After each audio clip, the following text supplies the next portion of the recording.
You are listening to the Justin Lascek podcast. And that's Bobby Emmett on the intro song as usual. He's Sturgill Simpson's keys player. You can follow him on Instagram at BobManActual. And the other guys in the band, Miles Miller is the drummer. He's at the Miles Miller. And Chuck Bartels, he's at Brotells.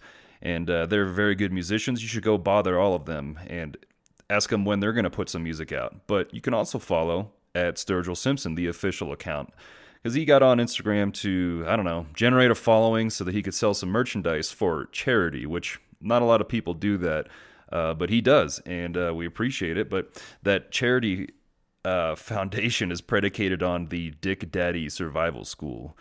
And if you've never heard of this, then it's just some silly nonsense. You can go on his Instagram. I made a video for it on mine, and it's just some silliness to kind of keep people's spirits up during the pandemic. However, now there is a logo. It says Dig Daddy Survival School, and it's being put on all kinds of things for merchandise, t-shirts, tank tops, patches for the military, all this stuff. But here's the thing. All the proceeds are going to 3 foundations. One of them is called Music Cares, and that is doing COVID relief.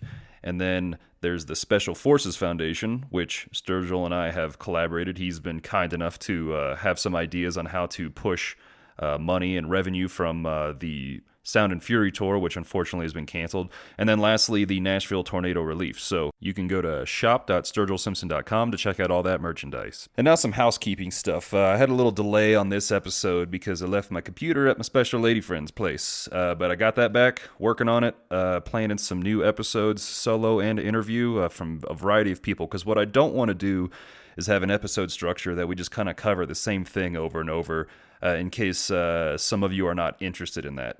So I'll kind of flip-flop between the military like this one and then go back to some emotional stuff and then get into like some neuroscience stuff. So I'm excited about it. And you can interact with me about this show on my Instagram page. It's at justin.lascek. I'll put a post up with the respective episode title. And then in the comments, you can give feedback or ask questions. And then I'm also on Twitter, unfortunately, and that's at Justin Lascek. So today, this is the first guest on the podcast, and it's my friend Aaron Love, and he's a Special Operations Pararescueman. It's a PJ, so it's Air Force Special Operations, and he contributes to a podcast called One's Ready. And it's a podcast of a few special operations veterans from the Air Force, and they kind of give advice to people who want to get in AFSOC. And we talk about that and all these acronyms in this episode. So you can follow One's Ready at One's Ready on Instagram, and you can follow Aaron at AMLove, and the number's 212000. So AMLove 212000. I respect him as a special operations veteran and a friend. And without further ado, hit him, Bobby. Alrighty, and we're live. We're there in love. And he is an 18-year veteran in active duty Air Force, and the last 13 of those have been with Air Force Special Operations as a pararescueman. And I know him from when I ran 70sbig.com. He was kind of a contributor and became a friend, and has a very amusing use of social media over the years as he's used different platforms, and more importantly, a very diverse hip-hop background, and his interest in music has always spurned me to listen to new music. So what's up, man? And thank you for having me on. I can't believe that was the best intro ever. I love that we got the hip hop out there right away, because that's, of all the other things I've done, the hip hop catalog in my mind is honestly, it's my biggest success. Yeah, I know it's important to you, because in the time that I've ever seen any like snaps or stories or just any private messages, hip hop was always part of it. And then it's funny because we've been friends probably over 10 years at this point, and the only time we've ever met in person is when I was trying to not be dead in the hospital room, and you came and saw me. One fateful day. Yeah, well, I lived in DC for 5 years. I already knew how to get to Bethesda. I wasn't really doing anything. I was at Kirtland at the time. I figured, hey, I'll go see my friend. And yeah, it was bad timing, but at least it worked out. Well, I appreciate you doing that, and then also appreciate you doing this interview, because this is the actual first time I've interviewed someone for this show, and I wanted it to be a military-related one because that's my background. And then what more fitting way to do it than someone who you essentially mentored me in my pursuit of going into the military, and we stayed in touch throughout the whole thing. And then our relationship also resulted in me incorporating PJs in a lot of TDY training. I've met a lot of mutual friends of ours now, and had a great time with a lot of PJs, but also had them on mission. And ultimately, one was there in the moment that I got hurt, and he contributed to saving my life. So that's the kind of, you told me early on that this community was very small, and that special operations meant that you had a brotherhood and under the umbrella of special operations. And I think all of that is a testament to what you said when we first met. So appreciate that. Well, that's really humbling, man. I didn't get those words on my own. That wasn't me like coming up with some stuff, right? Like that's somebody guided me and mentored me and taught me how to do that too. And it was awesome, honestly, to see you, entirely through that process. We were talking I don't know if it was a couple days ago, a couple of weeks ago, but we were laughing like we've known each other for more than a decade. We've met once, but we've always kept, that close contact and all that stuff. So, and it's awesome to hear, but I can't take credit for that. That's how it is. We stand on the shoulders of giants is a sort of a cliched term that we all use, but it's totally true.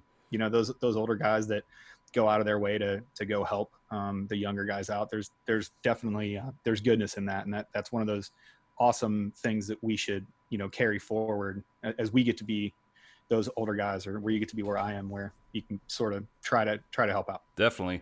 And that's, I think that's important because there's an institutional knowledge inherent in our separate units. Me being Army Special Forces, you being Air Force Special Operations, specifically with Pararescue. There's an institutional knowledge inherent in the unit, but there's an institutional knowledge in culture. And that's something that, especially recently, you have been contributing to in a separate podcast called One's Ready. It's a mentor podcast for, well, how about you just give the description? Yeah, so it's prospective AFSPEC war candidates, so people that want to come into the Air Force Special Operations realm, whether they want to be a combat controller or a special tactics officer or a combat rescue officer, a pararescueman, tactical air control party, special reconnaissance, any one of those career fields. And we try to branch out. We focus on what do you need to do specifically to prep and get ready, but more so kind of expanding sort of that aperture and really talk through those cultural things, which we need to fix, and we need to make sure that we hold on to, right? There's always going to be differences in standards. There's going to be differences in changes to assessment and selection programs. People are going to have feelings about that. The bottom line is, you as an Army Special Forces operator, me as an Air Force Special Tactics guy, we have a lot of similarities, more similarities than we do differences. And some of those best similarities are the culture. It is the ethos that we all share. We sometimes use different words to describe it, but the One's Ready podcast and the One's Ready sort of project, the four of us got together, and it's always funny. We basically, in the very beginning, there were a couple of us that engaged on a bunch of different social media platforms, and we always lamented the fact that we were answering the same questions over and over again. What do you do if you're not deployed? What do you need to do if I'm bad at rucking? What do you do when you are deployed? What is the mission of a special reconnaissance man in the Air Force? Where is the future of combat control going? And we used to laugh all the time. We were like, if there was just one place where we could answer all of these questions and we could have people go and listen to it and maybe help them out, maybe that would be a little bit easier. And that's how it started. And that's where it is now. We just try to connect all of those people and get them into a community, the community of, hey, I'm a Air Force Special Operations hopeful. Awesome. Link up with your friends, go train, use us as a repository for information, go forth and prosper. And hopefully the next generation of Air Force Special Warfare is far and above better than all of us, and Brian or even Peaches or myself on the podcast or Trent. That's the end goal, is hopefully this next generation, bigger, stronger, faster, harder to kill, better leaders, because that's how our culture lives on. That's how the culture of Air Force Special Warfare lives on. That's how your culture, you're doing the stuff that you're doing. That's how your culture lives on and grows and evolves and doesn't become irrelevant. Man, the Air Force is probably like super excited because they're just getting recruiting from you every time you open your goddamn mouth. Because that fucking motivates me, and I'm done with my tactical career, and I accept that. But that is a motivating thing about this community, and one of the good things. And something I wanted to kind of leverage what you said was we have more similarities when the special operations than differences, and so in the military in general, we have this AAR construct, or like the after action review. Do you guys call it the same thing, by the way? Same thing. After action report, same thing. So it's just what it should be is a review of what happened, and then seeing what we can improve and what we did well, so that we know how to not only continue doing the best the job we can, but also to improve our methods in the future. And so I think your guys' podcast is leaning forward in that, in a way that instead of waiting for like a catastrophe regarding culture, which sometimes in special operations recently in the news, that has been the criticism, because turds float to the top. And when turds are committing very serious crimes, and they seem to be representing special operations, it gives the rest of the community almost essentially a bad name. And that we know, because we've served in these units, that there are good people and that we can contribute in a good way and develop good people, because people are what run these organizations. And so I applaud you guys for the podcast. I've listened to it. I've actually listened to it while washing my body in the shower. So I've heard your voice while I'm nude. Now let's get real about it. I'm excited about this. And but I liked it a lot. And had there been a resource like that when I was gobbling up all the resources I could about special operations in general, and specifically about the Army, then I would have definitely listened to every episode of that. And so I want to point out to anybody else that regardless of if you're looking to go into the Navy or the Marines or the Army, like the One's Ready podcast, I think applies to all of them, because that mentality is important to all of them. You're going to get maybe slight variations in culture in each unit, but I think the advice you guys are putting out is valuable to everybody. And all of you guys have seen combat. You guys have you in particular, and we'll get into it in a little bit, you've been in a lot of different positions in your career that give you insight, which help provide that advice to someone who's new, but also more importantly, advice to the people who are currently in, and how in my unit, our rankings, how the Air Force and Army ranks up is a little differently, but the E6 is becoming E7s in the Army as Green Berets. If they hear the same thing, then they can have a good frame of reference to what they can do for younger guys as well, or new guys, or even trying to influence their local culture, because I think that's really important. Yeah. I'm a huge culture guy. I will take a team that has a good, solid culture and a good, solid foundational relationship with one another over a non-well functioning, very, very experienced team every day of the week. I will take some mid-grade experience and a high level of motivation and culture every single day of the week, because in my experience, it just works out the best. Culture for me is probably one of the most important. In your experience, have you seen issues with culture within the Air Force Special Operations ranks? We see them all the time, but there hasn't been, to my knowledge, a really blatant media coverage of a PJ doing something extremely illegal. And Green Berets are not innocent. I mean, even in the SMU, the Special Mission Units in JSOC, they have issues every now and then. But have you seen any issues, not to get into them, but have you seen any cultural issues along the way that made you feel that way?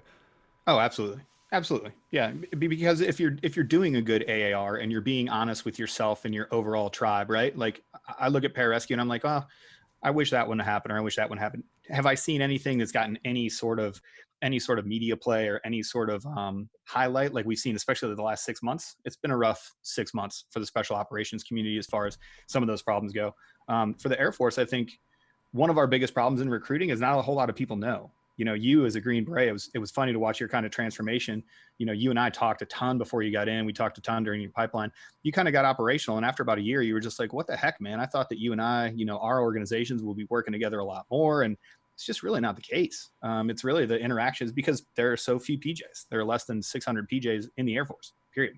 And those numbers include Guard and Reserve guys. So when you're starting to talk about active duty PJs that are floating around, the pool is just so much smaller. So of course we have our culture problems. Of course we have guys that make bad decisions and put themselves before the career field every once in a while, because we all do. Like, spoiler alert, not everybody in the military is a Captain America level hero. There are some good guys. There are some bad guys.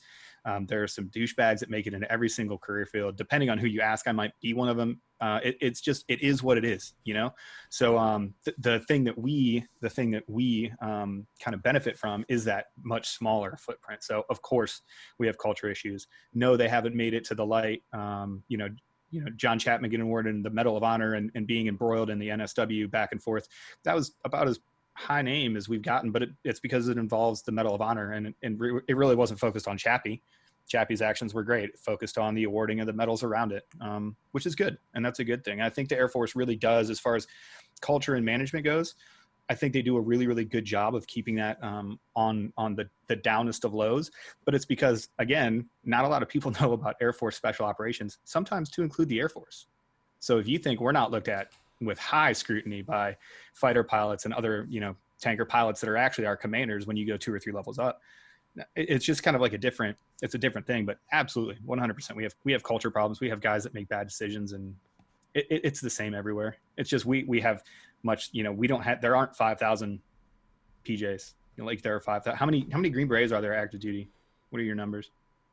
Ish. Man, I'm gonna just cite the TBI as the reason I can't answer that. But I mean, there's 6 teams in a company. There's 3 or 4 companies in a battalion, and then there's up to 4 battalions in a group. So somebody could do the math. It's just a numbers game. It's just how many times does that incidence occur? If you increase the pool by a factor of 10, you would increase the incidences by a factor of 10 as well. So I will not sit here and be like, oh yeah, we're quiet professionals, we never run afoul of anything. We just don't get that much visibility. So which is good. But we are constantly aware of it. I'll tell you that. Constantly aware of how we present ourselves in the special operations community, and that's always a big thing that you'll hear. As a young guy, I heard it from my team leader all the time. Hey man, you're going to go and you're going to be on this 4-month thing with the Army. You had better out PT everybody. You better outshoot everybody. And when it comes time for you to do your primary duty, you better knock it out of the park, and you better shut up about it. For sure. That's kind of it in a nutshell right there. But let me back up real quick. So when there's a culture issue, whether it's in your local unit or in the unit as a whole, what do you think is the best approach to improving it? Man, I call it the awkward conversation rule. If I ever have an awkward conversation that I need to have, the time that I spend in between realizing I need to have the conversation and me having it is typically, the more awkward it is, the less time you should spend. I think in order to fix a culture problem, one, you have to be brutally open and honest. That doesn't mean you have to be mean. It doesn't mean you have to be a complete asshat about addressing an issue. But if you have a culture problem, sometimes you just got to lay it all out there. And AFSOC has just gone through a stand down for a couple training accidents we had. I had a close friend that died, and I was involved in the other incident that was caused the stand down. We had a lot of things that when we sort of pulled the onion back, we were like, hey, we have not been, these rules and regulations, we haven't been adhering to them because we didn't know that they were there. And I'm not putting anything out there that hasn't been said already in the open source, but we had a lot of things to clean up as well. And we're coming out of that stand down, right now, as far as AFSOC goes. And sometimes it sucks to find out that you weren't doing things exactly right, whether you didn't know or it just became a part of normalized deviance. I think step one, though, is, hey, step one to fixing any problem is admitting you have a problem and being completely open and honest about it. Hey, here's the problem. We need to fix this because we're not going to survive unless we don't. So if a person has a toilet and it's all broken and there's a bunch of poop backed up in it, then the one method of doing that is to fix the toilet and then to clean that poop out. Mm-hmm. So how, in your opinion, with cultural stuff that we're talking about, how can you prevent that poop from clogging up the toilet and causing it to get broken to begin with? In other words, what can you do on a small level that might influence and have those reverberations in the culture to not result in the large-scale issues? Well, you got to address those problems early and often. Somebody's got to be checking that toilet. The second that the toilet has a little bit of poop in it that wasn't flushed correctly, somebody has to take the authority, the onus on themselves, say, hey, this isn't going to stand. This small problem leads to bigger problems. And the more that we ignore those small problems, I always, when I'm talking to my guys, is I like to be the type of organization that doesn't walk past trash on the floor. I don't walk past a light that's on. I don't walk past a door that's propped open. Shut the door, pick up the trash, turn the lights out when you go. Be that individual, have some individual and personal responsibility. I think Jocko would call it extreme ownership of your own personality and your own personal actions. And we can avoid bigger problems down. The problem is when all of these things blow up, the number one question that I've heard in a bunch of different investigations as of late is, how did it get to this point? You look back and you're like, wait, how did we even get here? What is this? Or when somebody else, it's even worse, somebody from outside of the organization comes over to your organization and goes, whoa, what is going on here? What are you guys doing? I'm sure you've seen it, with the different teams, different groups. Even when you guys intermix, you're like, whoa, what do you guys got going on over here? Every once in a while, I'll go to a guard unit. I'll be like, what is happening? It's like a different world. we're all the same people, but it's that different culture. So, admitting those things and bringing everybody into that personal accountability and not avoiding the poop in the toilet is the easiest way to avoid it. But again, it comes with some honesty and some getting rid of your feelings, because you could be the one that is on the receiving end of that feedback. Right. I think about this issue not only within the Special Forces Regiment or Special Operations, but I think about it in from a societal perspective too, which we're not going to get into right now necessarily. But it seems like you got one of two things. You can either influence the current people in society that's adults, or in the Special Forces Regiment that's the Green Berets that are already there, especially the ones that are going to have influence if they continue staying in. And then you have the new, essentially the up-and-coming people that your institutional knowledge is going to frame what their expectations are regarding what it is to be a Green Beret or a PJ, to wear the funny little hat of our respective colors. Mm-hmm. And so have you guys seen a change in your selection process to result in the type of person that you may reduce the need to do those small-time corrections that prevent those large-scale issues? Yeah. So I recently, my last assignment, I was down at the schoolhouse. I was at our finishing school, your SFQC equivalent, not the shutouts, but the qualification. SFQC is the award course for MOS, right? Like before you guys go to your breakouts. The qualification course is just the whole dealio, and then the MOS portion is a part of that. So yeah, we just call it the Q course for the pipeline for you guys. Got it. Yeah. So I was at the end of the pipeline. That's the Q course for you guys. I was the operations superintendent there. And I put such a value on mentorship with the students. You can get into a schoolhouse environment where you're like, no, we're just here to smash them. We're here to hold a standard. And you can kind of get into gatekeeping or beret guarding or whatever it is that you want to call it, right? We went through a huge organizational change because at the very beginning of that process, A&S completely changed for us. It went away from NDOC. It went away from PJs only and combat controllers only and TAC-P only, to a combined model where they do what's called special warfare operator enlistment vector now, where they get everybody into one big pool. You go through your initial assessment and selection, and then you're able to pick essentially your MOS. There's a couple different things there we've talked about on the podcast if you want to hear more on it. So go check it out if you want to hear the entire laydown. But the point being, because that changed in the very beginning, we had a lot of consternation. And some of those older guys, some of those more entrenched guys at the end of the pipeline where I was working, their initial thought was like, well, no, now we have to smash these guys harder because I don't like this new course. I took a course that I thought was harder, and now we need to do that. And I was 180 out from that. I was like, no, we have always selected for the right guys. We have always gotten the right person. And again, you're not going to be 100%. We talked about it earlier. There are going to be some people that, somehow make it through because they're too hard to quit. And sometimes it just happens, they can pass everything. You have to give them an objective evaluation. Douchebags can pass an objective evaluation. So, all that being said, all that rolled up, to get to the answer of your actual question would be, no, I have not seen any change, nor did I see a change after that selection course, through the entire time that I was at Kirtland, and now in my current position where I'm receiving those students. So I just got three students fresh out of the pipeline. I have the utmost confidence in our selection and assessment process that we're getting the right person. And again, the right person I would rather have more than the wrong person that's just really good at a bunch of stuff. For sure.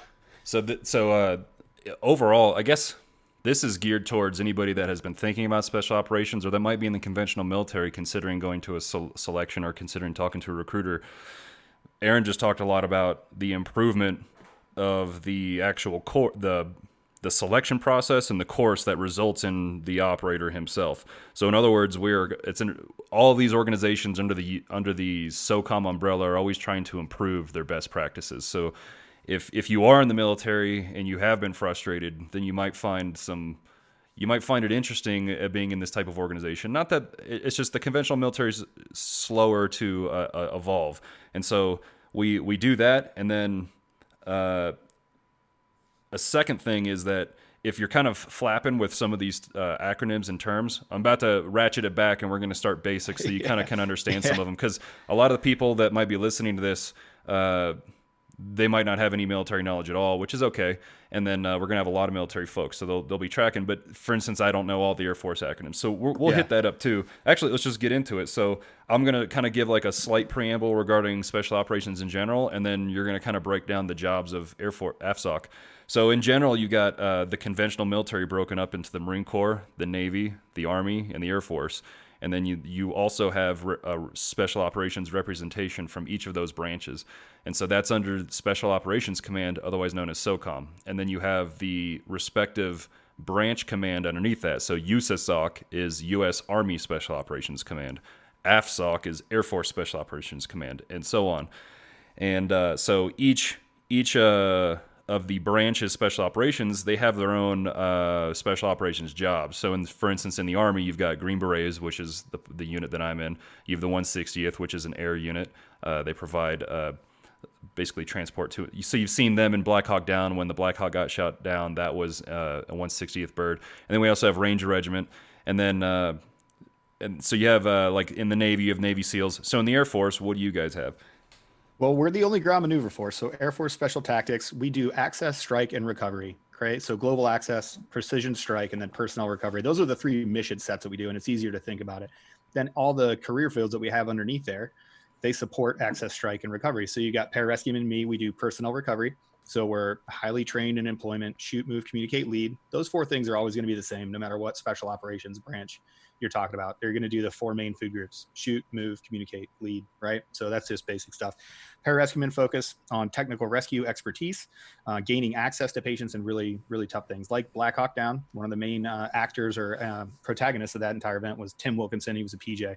There were a couple others who were on the ground with him that day as well that helped work that event. So pararescuemen, personnel recovery, we're not just paramedics, we're not just flight nurses. It's fun to make fun of each other when we do this, but we're also, it's the other thing that pararescuemen do, just to get on a quick tangent, is they'll be like, I'm not a medic, I'm a technical rescue specialist. No, you're also a medic. So, we're not a special forces medic. We don't want to take that name because that's actually who you guys are. That's the 18 Delta is the medical sergeant. So little difference there. Combat controllers, their primary job is austere airfield seizure and control. So they've got a huge name over the course of the GWAT, almost 20 years at this time. They're also very, very adept joint terminal air control fires guys. So they can call any number of things, but where they really make their money is finding an airfield to bring aircraft in that did not exist before they found it and controlled it.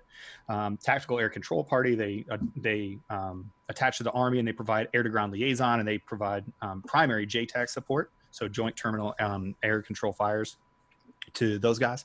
And then special reconnaissance used to be special operations weather team. Special reconnaissance is going through a whole new change right now. That's a whole thing. Long story short, you need some sort of recon element, whether it be for any number of reasons, to support global access, strike, and recovery. And then on the officer side, we have special tactics officers and combat rescue officers, STOs and CROWs, which right now are the PJ and the combat control officer side of the house. TACPs have ALOs as well, but they just don't work at STs. STSs right now, or at least what we call the 2 series. But that, I'm sure that's coming sometime pretty soon. So that's about it in a nutshell for the ground maneuver force of it. There's AFSOC is its whole thing with, it's got air advisors, it's got a ton of aircraft on its own, it's got its own special mission set. But as far as what you and I are talking about, those are kind of the ground maneuver force players in that game. And so all of those jobs are incredibly valuable on a battlefield. But before I get into that, like when I'm on a deployment, I have this mentality that I have my Afghan partner force, and some of them are very, very good, and then some of them don't stick around during a firefight, which is not cool. And so I always totally not cool. Yeah, I always wanted to have more Americans on the ground than not, and I always wanted to have more medical personnel on the ground, regardless of where they came from. And so having any special operations element is also more useful than any conventional element. And conventional elements are fantastic. I've had awesome infantry platoons, very effective snipers, machine gunners, Gustav guys, and just infantrymen that were very good at their jobs and trained very, very well, and they were able to be implemented in our mission set awesomely. That being said, if I can have more soft guys, we're typically across the board, we have a different level of critical thinking, and then can and have a different type of training, especially with regarding not only just small unit tactics, but implementing those tactics on like a master's or even like a doctorate level. Like you have small unit tactics that happens in the Q course. I've never been to Ranger School, but it's fairly similar. And then you apply those to different environments and different capabilities. So what I would do in a firefight is different if I have an AW team overhead, which are the Apache helicopters. It's a two helicopter team, depending on how the JTAC has them flying, compared to if I have A-10s, compared to if I have fast movers, which are fighter jets that can drop bombs. Or if we don't have any of those, we just have armed ISR. So all those responses to a firefight are going to be different. And just knowing that I could have special operations personnel on the ground, more of them on the ground than just my organic ODA, is very valuable. And I mentioned earlier, through Aaron, I've met many PJs, and I've also fought very hard to get them on mission, and was lucky enough to have a very good PJ on mission when I got hurt. So that's where the value is in special operations, and that's for me as a Green Beret who gets to be a huge part of course of action development for an actual mission. As far as what we're doing on the ground, I want as many soft guys as possible, and the Air Force, they're just ready for the pickings because they're just sitting there at Bagram ready to just wanting a job, and I just want to go. Yeah. I just want to give them jobs. And then so just to piggyback again off of what you said, so you have the combat controller, the CCT. And then you have they can get JTAC qualified, and then some of them are not JTAC qualified. And the ones that get attached to our ODAs are JTAC qualified, and they control a lot of the CAS. And I've never been a part of a mission where we're doing like a rudimentary airfield or anything. But again, as Aaron said, incredible capability. So that was a little bit about the Air Force jobs and how they can integrate with kind of the ODA model and how we're functioning, at least in Afghanistan. You guys, you mentioned this, but we've gotten some of your PowerPoints and stuff about the evolution of I don't you can give me the terms, but the evolution of how AFSOC is going to put out their dudes on teams, and it seems that you're set up in a way that is kind of like a team or a squad like element that can function unilaterally. What do you think was the catalyst for developing a team like that, and how do you see it being a part of operations in the future? Well, I think it's more about force projection and being able to get your capability far forward, right? We wanted to move away, and when I say we, I don't mean like I was in a room where we made this discussion. I'm just going to hold the party line here because somebody already wrote it down, and it's easy for me to just regurgitate. But we want to project our combat capability. We want to project that far forward global access strike and recovery mission as far forward as we possibly can. And we didn't want to limit ourselves by being just tied to an aircraft or just being on a helicopter or just waiting at Bagram for something to happen. We wanted to start making that transition to a true ground maneuver force and get away from being a force enabler. Now, unilateral is a dirty word. If you come into AFSOC and you start saying the U word, you're going to get tuned up for it because nobody's unilateral. We don't do anything without the Army. We don't operate anywhere near the ocean without talking to the Navy. Like we operate, I've spent an equal part of my career probably working with sister services I have working unilaterally with the Air Force, right? So it's really just about task organizing, like getting together in a way that makes the most sense. Just like you were saying at the beginning, my organization is organized a whole lot like yours. And that's caused a little bit of back and forth. There have been some people that are like, let's say, not as excited to evolve or a little bit more set in their ways. And I think the number one gripe is like, hey, we're not an ODA. Why are we task organized like that? But really, when you look at it, that's how we get those effects out as far as we possibly can. If it wasn't for the last 4 or 5 years of reorganizing and looking the way that we look now, there might not have been that PJ that was out there for you when that event happened. And that's happened a lot. I had a conversation the other day with another 18 Delta friend of mine. He was just like, yeah, it was really weird. A PJ was telling, he said he was a PJ, but he said he worked with Green Berets a lot. I was like, yeah, totally. He was like, oh, but this other 18 Delta friend had gotten out a long time ago, like 10 years ago. He was just like, I had never heard of that. That really wasn't a thing that you would like get. I was like, oh yeah, dudes are getting out there all the time with those dudes, more and more. But that's because of the way we task organize. It's just a little bit different. We're giving our force partners, the Army, the Navy, the Marines, we're giving those force partners that projection of combat capability far forward. And the way that we did it is we task organized to look a little bit differently. Yeah, you see a lot of I don't know if you call it infighting. And by the way, when I think unilateral, I think American. Oh, So okay. Yeah, yeah. I'll follow up with a question regarding that. But you see a lot of units always vying for missions, and that's kind of how the military functions. It's just part of it. And what unit wouldn't want to be the owner of a type of mission? The And owner of a battle space. Yeah, the owner of an area. Like that's a big deal in the right, military. and you see it a lot. So, for example, I've got friends in on CCT and kind of more of a direct action type force called Second Commando Regiment in Australia. And when that unit got set up, second or two commando as it's called, they were pulling a lot of guys from the SAS, and there was bad blood between them because they were fighting for who was going to have ownership of operations in Afghanistan, which is where the combat was at the time. And they did some deployments to East Timor. I'm not quite familiar with them, but the point is that like the blood got so boiling that the two commando guys would refer to the SAS as cats, because this is what I'm remembering from 5 years ago or so. But they call them cats because they're like snooping and pooping, and they had more of a recce type function, whereas the two commando guys were then kind of functioning as a light infantry plus, kind of mirroring like our old term for what we call Delta Force, mirroring that and a little bit of Ranger Regiment. So it's just interesting but you also see that in the United States forces. Even at the Special Mission Unit, you see the Navy and the Army traditionally kind of fighting over battle space. So it's just, the way that warfare seems to be going is that you're going to have a smaller footprint. That's what I would like to see, because from an economical and risk perspective regarding life and all that, and just overt wars, if you have a reduced number of conventional units and special operations is carrying the load, which is what's been going on significantly, especially in the last 5 to 10 years, then I would want as many soft guys as possible, just from a dude that's on the ground. Now, Yeah, absolutely.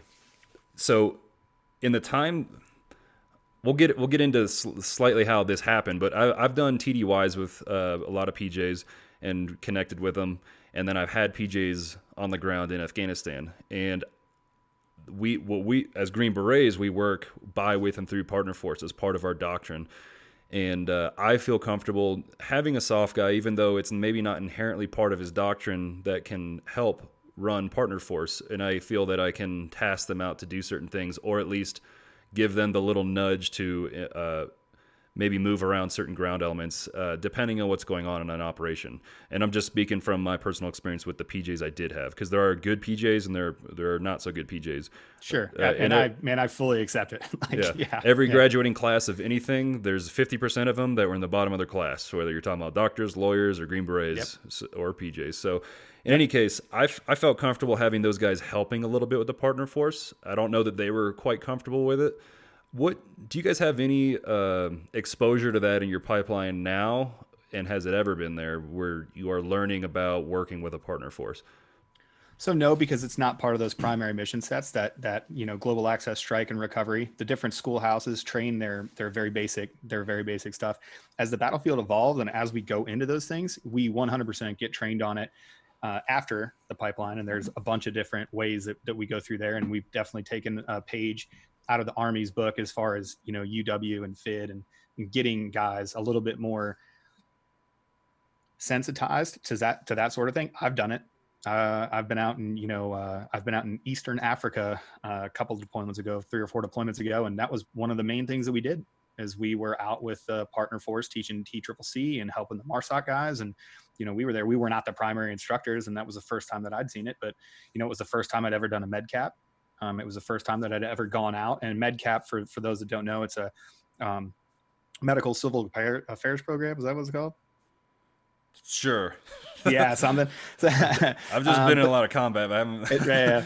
So go to the populations that have maybe never seen a doctor before, far out in the wilderness, and bring them some of that medicine that they've never had, and win hearts and minds. And that's a distinct advantage that we have of being able to give those resources. So in the pipeline, no, but afterwards we're getting a lot more sensitized to those things. And as a matter of fact, special reconnaissance, they completely revamped that SAU-T model and made it into special reconnaissance. That's actually one of their prime mission sets, is being more involved and being more knowledgeable, because it actually helps the teams out. Yeah, I think again, this is just I guess massaging the idea of special operations, which is what drew me to it. And also, I'm a huge, I guess I'm a big supporter of utilizing AFSOC because I've had such good experiences with it. And I also heavily debated and I trained for it for a long time to go to it, to include swimming for a while. But it'll be interesting to see what develops in the future because leveraging you guys, I think, is never a bad thing. Like I was even trying to put it's like a personnel request. I've been blown up. I can't remember the Army terms, but basically like personnel request. An RFF, a request for forces. Yeah, thanks, NCO. Gotcha. Speaking of NCOs, my next point is that as you guys cultivate your NCOs, because essentially when you start functioning in more squad-like or team-like environments, and you guys have teams, but when you're doing it on a tactical basis, the NCO serves a different purpose, or like the element leaders. So you usually, let's say, a squad leader and the team leaders underneath them. In the Army doctrine and for infantry, that's usually 9 guys, squad leader, and then there's 2 teams of 4. So there's a team leader in charge of 3 dudes, and then those squads are part of a platoon. So you have different maneuvering elements. So do you foresee any kind of like change in how NCOs function in the Air Force with respect to these leadership positions in tactical elements? So yes, I do, but I think that it's just more of a formalized program because again, the model beforehand was we are going to train these highly valuable force multipliers, pararescuemen, combat controllers, special reconnaissance. At the time it was SAUT, TACP, and we're going to farm them out to other dudes, right? Or to other whatever. So it really became this weird thing on the AFSOC side where everybody was vying for the best missions, vying for the best teams. Guys would have a really good deployment, say with 5th group. And then 5th group would constantly be like, all right, I want this guy. I want this guy. I want this guy. And they would by name request him. Right. So that's good. But it's also bad because it doesn't really have the type of structure you need to develop those NCO type of qualities where you're on a team, you're training younger dudes, and then you get into that leadership position where maybe you are a fire team leader now and, things change, and then you're a squad leader, then you're a platoon sergeant, and you have to like make those rungs. For a long time, I think we were a little bit lacking in NCO development just because guys were like, listen, man, I'm just trying to go out with my boys. They're going on a rotation. They asked for me to go with them. So y'all go do your training stuff. I'm gonna get ready to go out on this next deployment. Meanwhile, guys are back at the squadron and haven't had a deployment yet, So I think in the NCO development part, I think we're a little bit lacking. What I will say, though, is especially in the last about 10 years, the value that AFSOC has put on leadership, NCO development, airman development from the very bottom, being a leader as an E4. I told the students this all the time, but there was a very bad event. Do you remember back in like 2012, there was the kerfluffle? President Obama gave a Ranger a Purple Heart in the hospital, and the Ranger saluted. And it was this huge deal. He saluted in his bed. No, I'm not familiar with it. I only use that. Look it up. It's a pretty cool story. It was a pretty cool thing. The Ranger saluted the president. He was at bedside. It was a very emotional story. That Ranger actually got hurt on a very, very bad operation that happened in Helmand. I was deployed in. We did not launch on it because there was already 2 PJs on scene. One of those PJs was like a 23-year-old senior airman. So an E4 in the middle of a coordinated vehicle-borne IED, house-borne IED, and small arms attack. In the middle of that, the music stopped. He had 14 casualties, and the battle-hardened, commander of this force is like, "You got to help me out. You're the one that has this answer." Pararescueman, combat controllers, TACP, Air Force Special Operations, they're put in those positions much earlier. Like you're alone and unafraid, and somebody's going to look at you and they're like, "I need a fix." I think we realized that, especially after kind of like the first 10 years of OEF. So by about 2010, 2011, our community hit overdrive for development of not only being okay on your own, but being able to get others to that area too. And NCO development is a huge part of it. The Air Force as a whole actually has done really, really well on fixing what I think was a deficiency, which is that strong NCO development.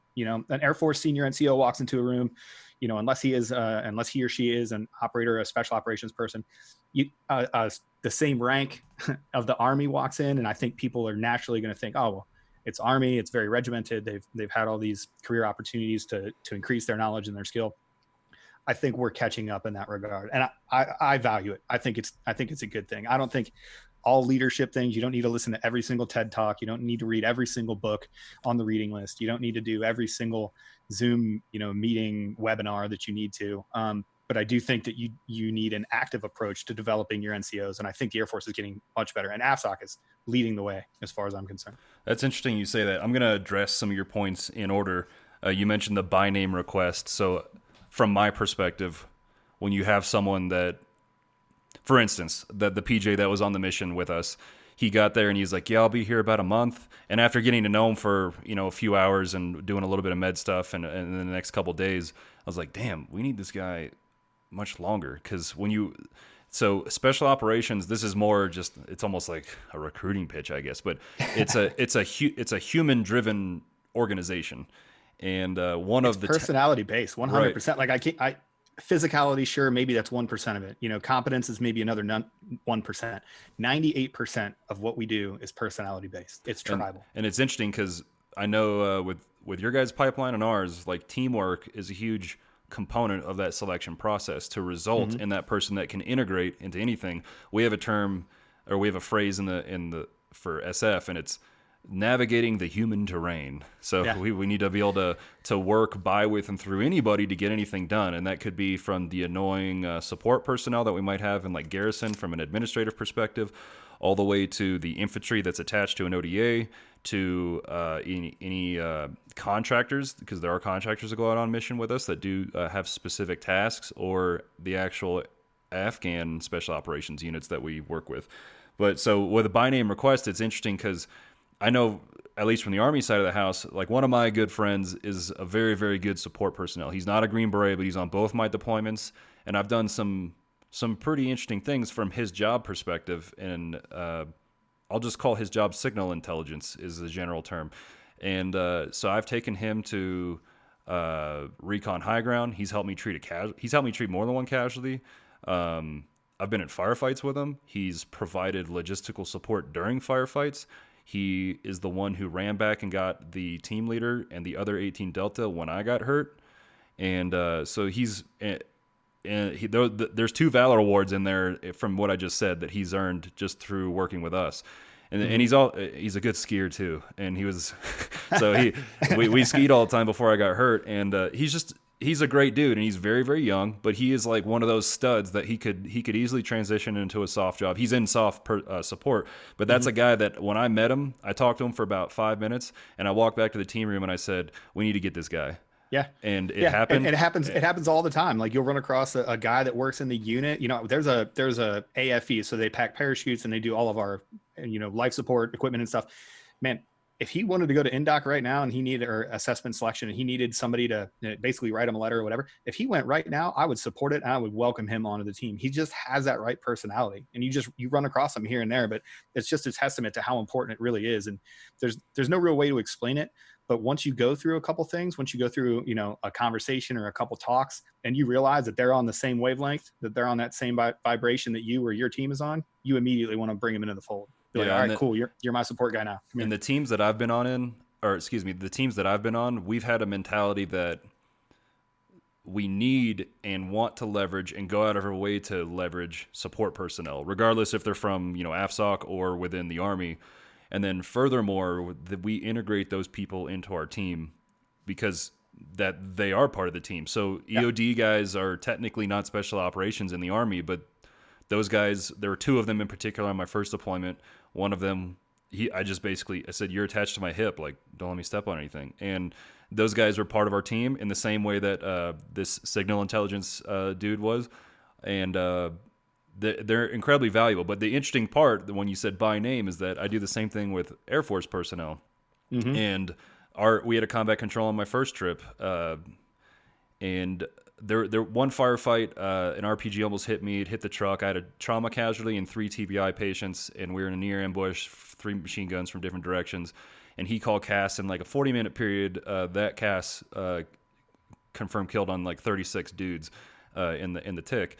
And that guy, like, he was essentially he got TBI too, but he's essentially an all-star. And so everybody, we wanted to, request Absolutely, that. We want to request that dude because I know how that dude is. But that's how the community is. And you told me that early on. Like when you have a good reputation in the community, that's leveraged into your opportunity within the unit. Because sometimes in the military, you can have a particular you can have circumstances out of your control that can limit you sometimes. But then based on your personality and your capability and your reputation and your body of work, you always have more opportunity. And so it's just interesting because it's by name request, but then also from an Air Force perspective or a unit perspective, you're going to have to spread that experience around. And that's why, for instance, the guy that was on the PJ on the mission with us when I got hurt, he was going to be rotated out and someone else was going to be rotated in. And, I don't know who the next guy, I wasn't there, so I don't know if that next guy was as good as him or not. Like, I don't know if that other guy would have, they failed 2 fast ones on my sternum, and PJ cranked one into my right humerus, just one of the hand cranks, and then that's how I got my blood, because I pulled my saline lock out of my right AC. So come on, help us help you, buddy. Yeah, I was on a lot of ketamine, and I was basically having a setting of my ball tripping experience was really off. All right, so the next thing to address what you were talking about earlier is you were kind of talking about the NCO development in the Air Force, and I thought that was interesting.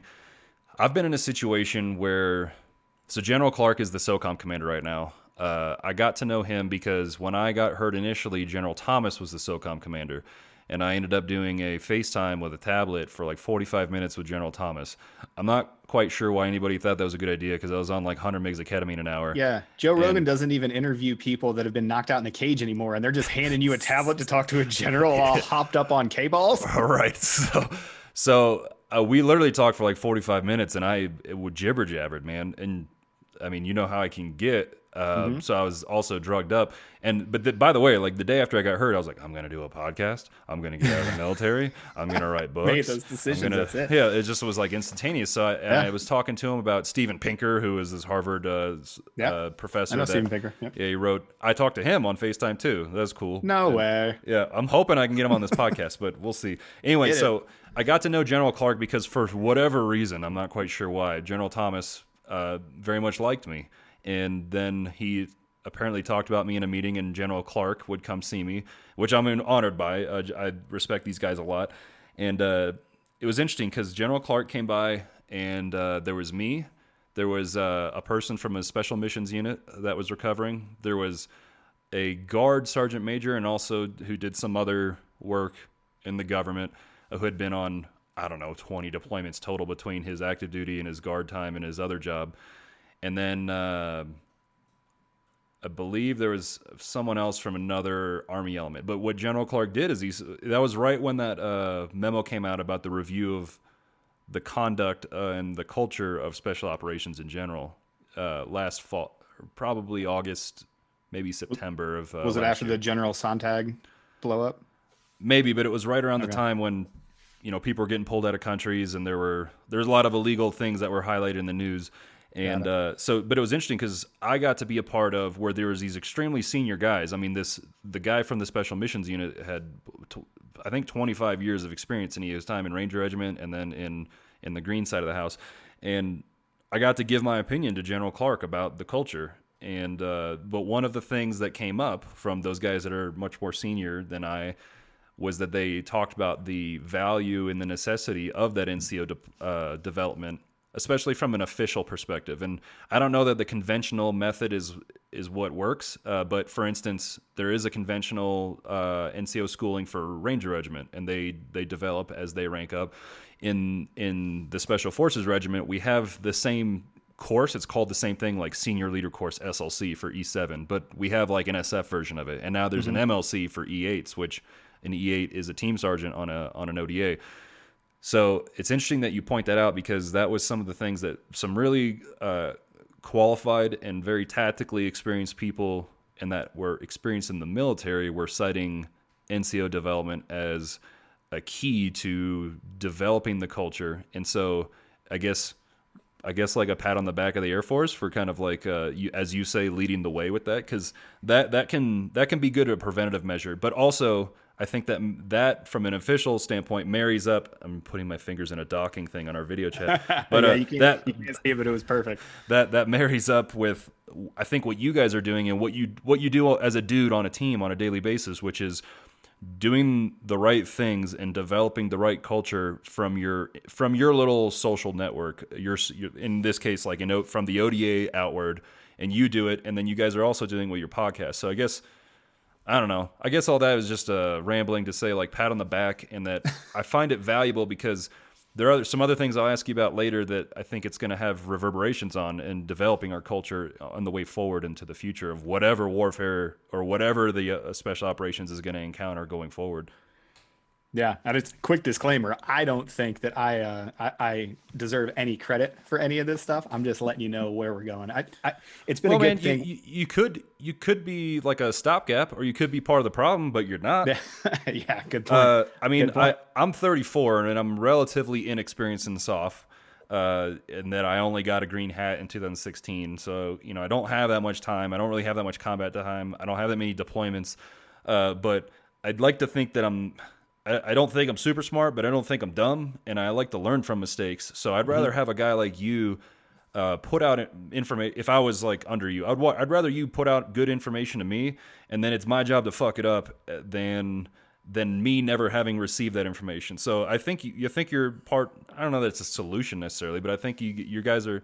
I think it's valuable. Like 18-year guys or 20-year guys and so on, even 10-year guys or even 4-year guys, they need to have this mentality of development, because when you're in a force, and regardless of what special operations we're talking about, and you've been at warfare for almost 20 years and the op tempo is boom, boom, boom, boom, and you also have the challenges of just normal op tempo, and then the challenges of combat and the things that are associated with that, whether we're talking about just regular TBIs over time or actual injuries. Speaking as someone who has a pretty catastrophic injury, I just think it's all valuable in the culture.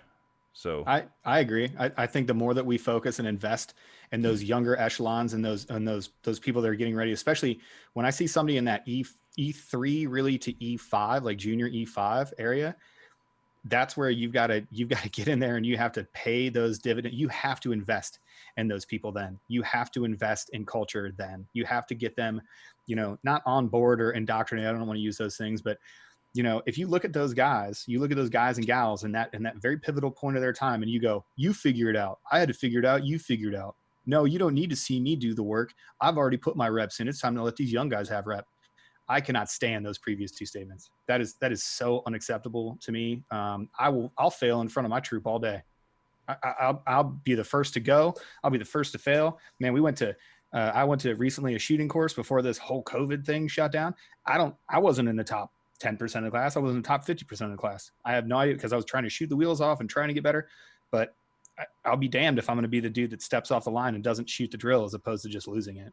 I got a story for you. I just don't think that's appropriate. You remind me a lot, just in what you talk about, to my current team sergeant, who's a very good friend of mine. I've actually talked about him in various, as I'm a guest on different podcasts, but I see him as someone who is like a valuable senior leader within the Army, and you guys parallel each other. There's an instance where another friend of ours on our team we were doing a stress shoot, and it was in January in Colorado. So already this is worst possible. I'm more of a warm weather PJ. Like if it's below 60 degrees.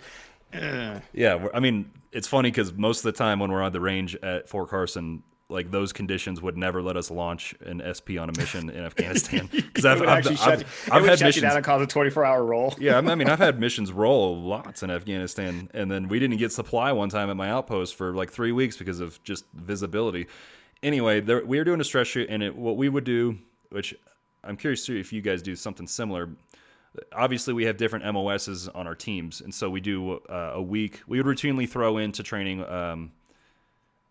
Man, I can't remember what we called it, TBI, but it was essentially cross-training for a week, and it would culminate in a stress shoot, which would incorporate the skills that we learned during the week. So it could be, programming a 152 radio, and it could incorporate medical stuff. There's some sort of like weapons manipulation.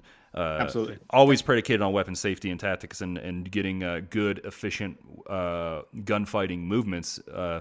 But we would incorporate all those things in a stress shoot, and this was one of them. It was really windy and cold, and it was we wouldn't have launched in Afghanistan just to give you an idea of the weather. And it culminated with like a dragging of the old Rescue Randy, which is a 200-pound just dead weight, supposed to be a mannequin for medical training. But there was a pie plate, and one of our guys, and I love you. So just, if you're listening, I'm sorry I'm telling the story, but he's shooting a pistol at the pie plate, and was on probably the second mag. So it means that we're not all perfect. We're not all superheroes. Like, we have to develop these skills because, especially as a Green Beret, like, you have 100 skills that you could possibly, more than 100, but just theoretically 100 skills that you could be good at, and you're never going to be perfect at all of them. And this particular day, he was not having a good time, and so I think he holstered his gun and was like, "Fuck this." And then the team sergeant that I always reference was like, "No, you don't say F it," because he doesn't cuss. He's like, "No," and he like that made him more upset than anything. Like, the failure of the actual skill wasn't something that upset him, because that's something. I don't care about that. I don't care about it for myself either. I'm supposed to fail. Yeah, like that's. And granted, he was failing pretty hard, and from an amusing perspective, everybody watching, which may be part of like the burn of the whole situation. But what bothered him the most was that guy was like, "Fuck this," and he kind of, I guess, quit on that particular drill. This guy's not a quitter, but he quit that drill, and so that was something that bothered my team sergeant. So it's a mentality thing to kind of play off of what you were saying earlier. Like, it's an organization of people, and developing the good culture on a team plays into how that team functions. Because I mean, you have different cultures on teams in a company, and then you have different cultures in different companies in the NSF. And I'm sure the same is for you guys. Same thing. Yep. Yeah. For sure. So let's just review your career, just because you have a body of work that kind of gives you an interesting perspective on different aspects of your particular job, and how that also contributes to different operations. Like, you've been in Africa, you've been in Afghanistan, I'm sure you've been elsewhere. So why don't you just start from the beginning and let us know how you got into special operations? Yeah, so I came in to try to be a PJ, failed miserably. So 2001, September 11, 2001 happened. I was in the DEP program about a week and a half later to be a PJ. After doing some research and living in Northeast Ohio as a 21-year-old dude, I was like, all right, man, time to go do this thing. It was the first time in my adult life where I watched something like that happen, like so many of the dudes that got in at that time. So got in, tried to get through INDOC, failed miserably. Really bad. Outline it. If you guys want to go to YouTube. Can I ask you a question real quick? Yeah. Do you think that the reason you failed is because you grew up being a Browns fan? Listen, the reason, yeah, because I'm sort of a Browns fan too, and I don't watch football, but like we're both Cleveland Browns fans. Do you think that you just had the factory of sadness mindset, and that's what happened? Well, that's why I went back, is because I have Schadenfreude. Like, I love watching myself suffer, so that's why I went back. If I was a true Browns fans, they stay there as long as they possibly can. What I'm gathering out of this is that your ability to suffer was gained through years and years of experience watching the Cleveland Browns. I cried on the drive. That's a totally other. When John Elway drove, I cried. I watched that movie. I remember my dad. Was that 89? Yeah. He's referring to in 86, 87, 89, the Browns lost to the Broncos in the AFC Championship game, which puts you into the Super Bowl. And I remember my dad throwing things and yelling about the Broncos and hating them. That was one of my earliest memories. John Elway went like 96 yards with no timeouts, no time on the clock, and you just watch. It's the worst as a Browns fan. It's the worst. I think it was 99 yards. Anyway, it was something. Anyway, long story short. So I failed. I was an aerospace physiologist. I did high altitude airdrop mission support for the Air Force. It sounds cool. It's not necessarily that cool. It's an awesome job. I have great lifelong friends that I know from it. It was great. It just wasn't what I wanted to do. So in 2004, I put my packet in. 2005, I went back to selection, and then I went through the pipeline after that. The first duty station that I had was out in Mildenhall. That's where you and I kind of met. So that was like 2009, 2008, late when we started kind of interacting, maybe a little bit before that. Yeah, I started 70s big in September of 2009. So you must have just you must have caught the launch of it. Yeah, 2009.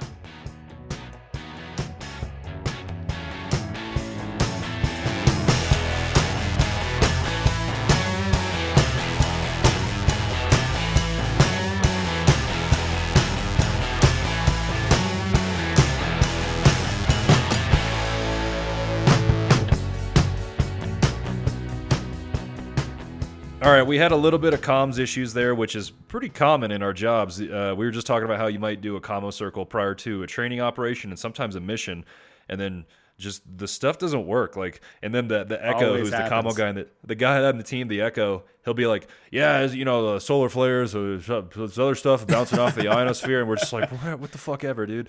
It's really hard to explain HF or whatever. I'm like, hey man, I'm 10 feet away from this guy. I've got a radio. I can't talk to him. Why not? Oh, I can't. My favorite is when everybody in the comm circle is good, but there's one guy that like another guy can't talk to.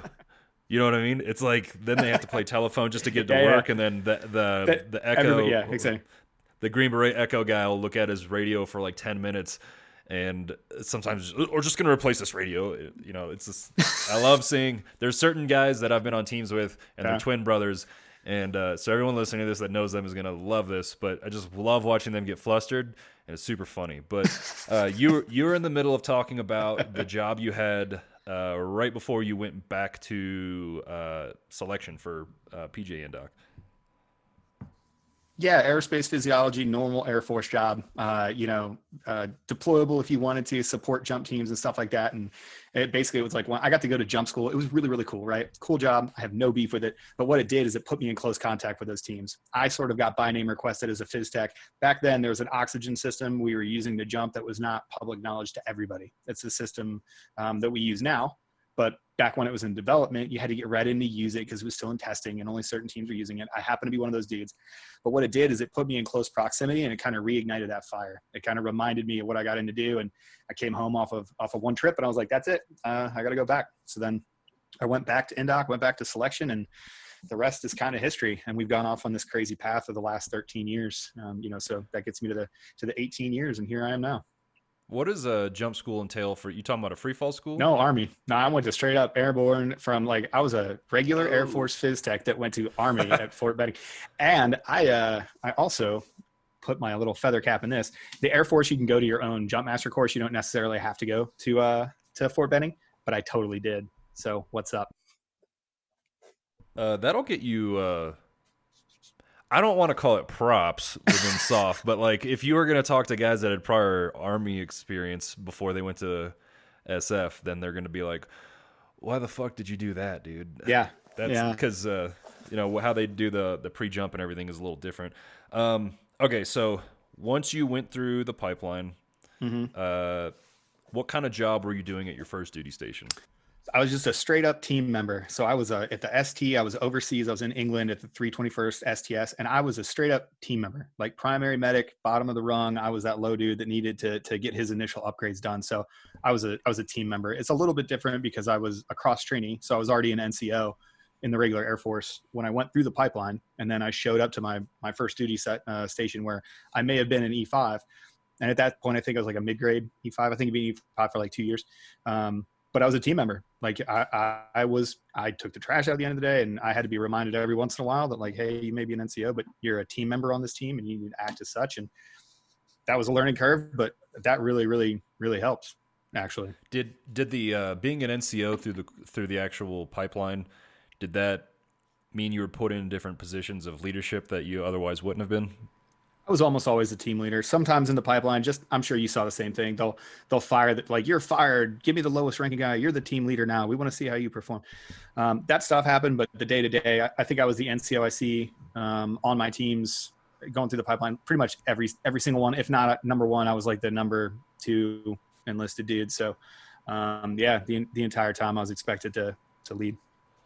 For me, when you go through SOCM, that 9-month course, which we have a mutual friend who's a giant man, that the first time I ever saw, I think, a PJ in uniform was when I saw him at the schoolhouse. I think he might have been doing, was he a long course guy? The time frame fits right for him. I can't say 100% sure if he is or if he isn't. Long course refers to anybody that went through what would be the training to become an 18 Delta fully, because in our pipeline, we have Special Operations Combat Medic, which is a 9-month course, does a lot of trauma medicine, some clinical stuff, and then a month of rotations. That gives someone an Army identifier to be a SOCM, and then we do the follow-on MOS training in the Q course to become an 18 Delta.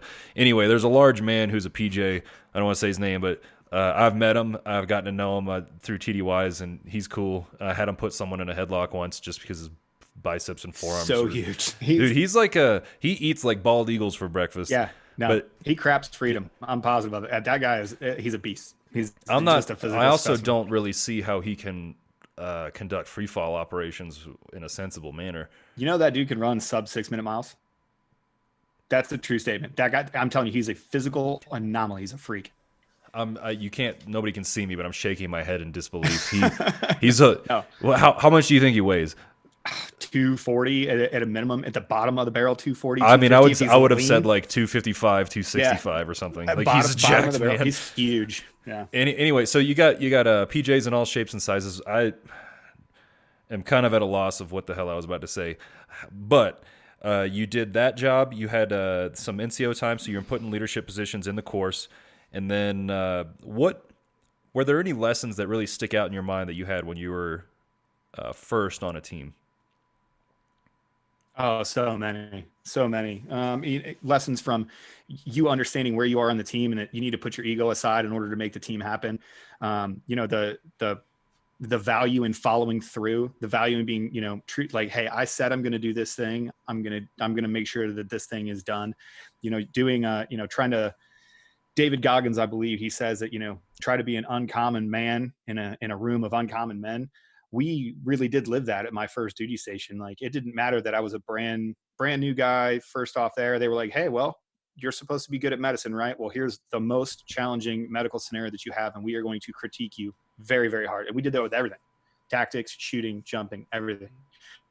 I've really learned the value in not being emotional. Like we talked about AARs to start off. I really learned the value in listening to what people were telling me. And instead of getting defensive, going, was I good at that or was I not good at that? How can I make myself better? What do I need to do to make myself better? Leadership lessons along the way. I've had to deal, because of the nature of cross training. I actually had people that were PJs longer than me, like by a lot longer. But unfortunately I outranked them and I was put into leadership positions above them. So imagine, I'm really a mid-grade PJ at this point. I'm not really that old. And somebody that's got 2 deployments and just happens to be an E4, I'm like telling them what to do and keeping them on suspenses and things. It's a little bit weird and it's hard to navigate, but those lessons are absolutely invaluable to learn how to operate in those things.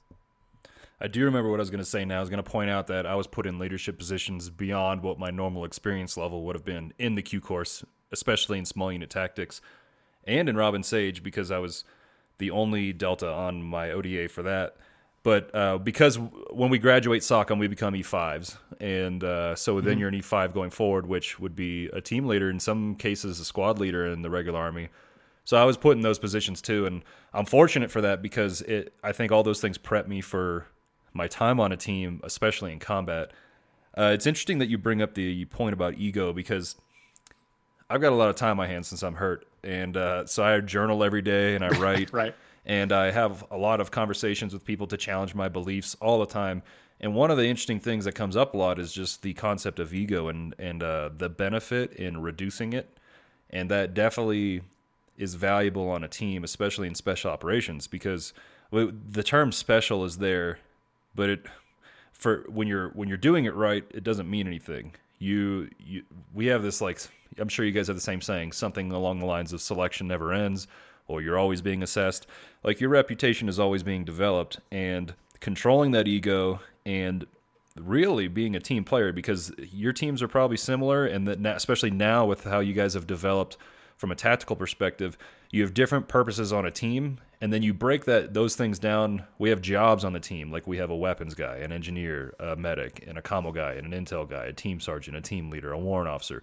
They all have functions from almost an administrative perspective, but then we break that down in a tactical function based off of what that guy's merit and what their capabilities are. So it's interesting you say ego, because I think in SOF you definitely need to, if a guy is young, then that's usually the thing that's going to get knocked down earliest, and it's most beneficial to become a team player.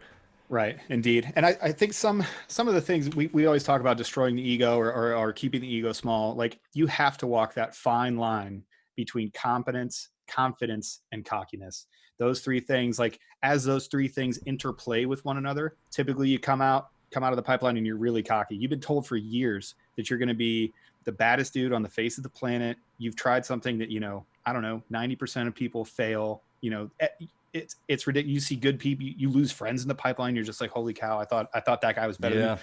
So you come out and you're riding that wave of cockiness. Well, then all somebody has to do is kind of say, oh yeah, but how competent are you really? And it destroys your confidence. Right. Those 3 things interplay.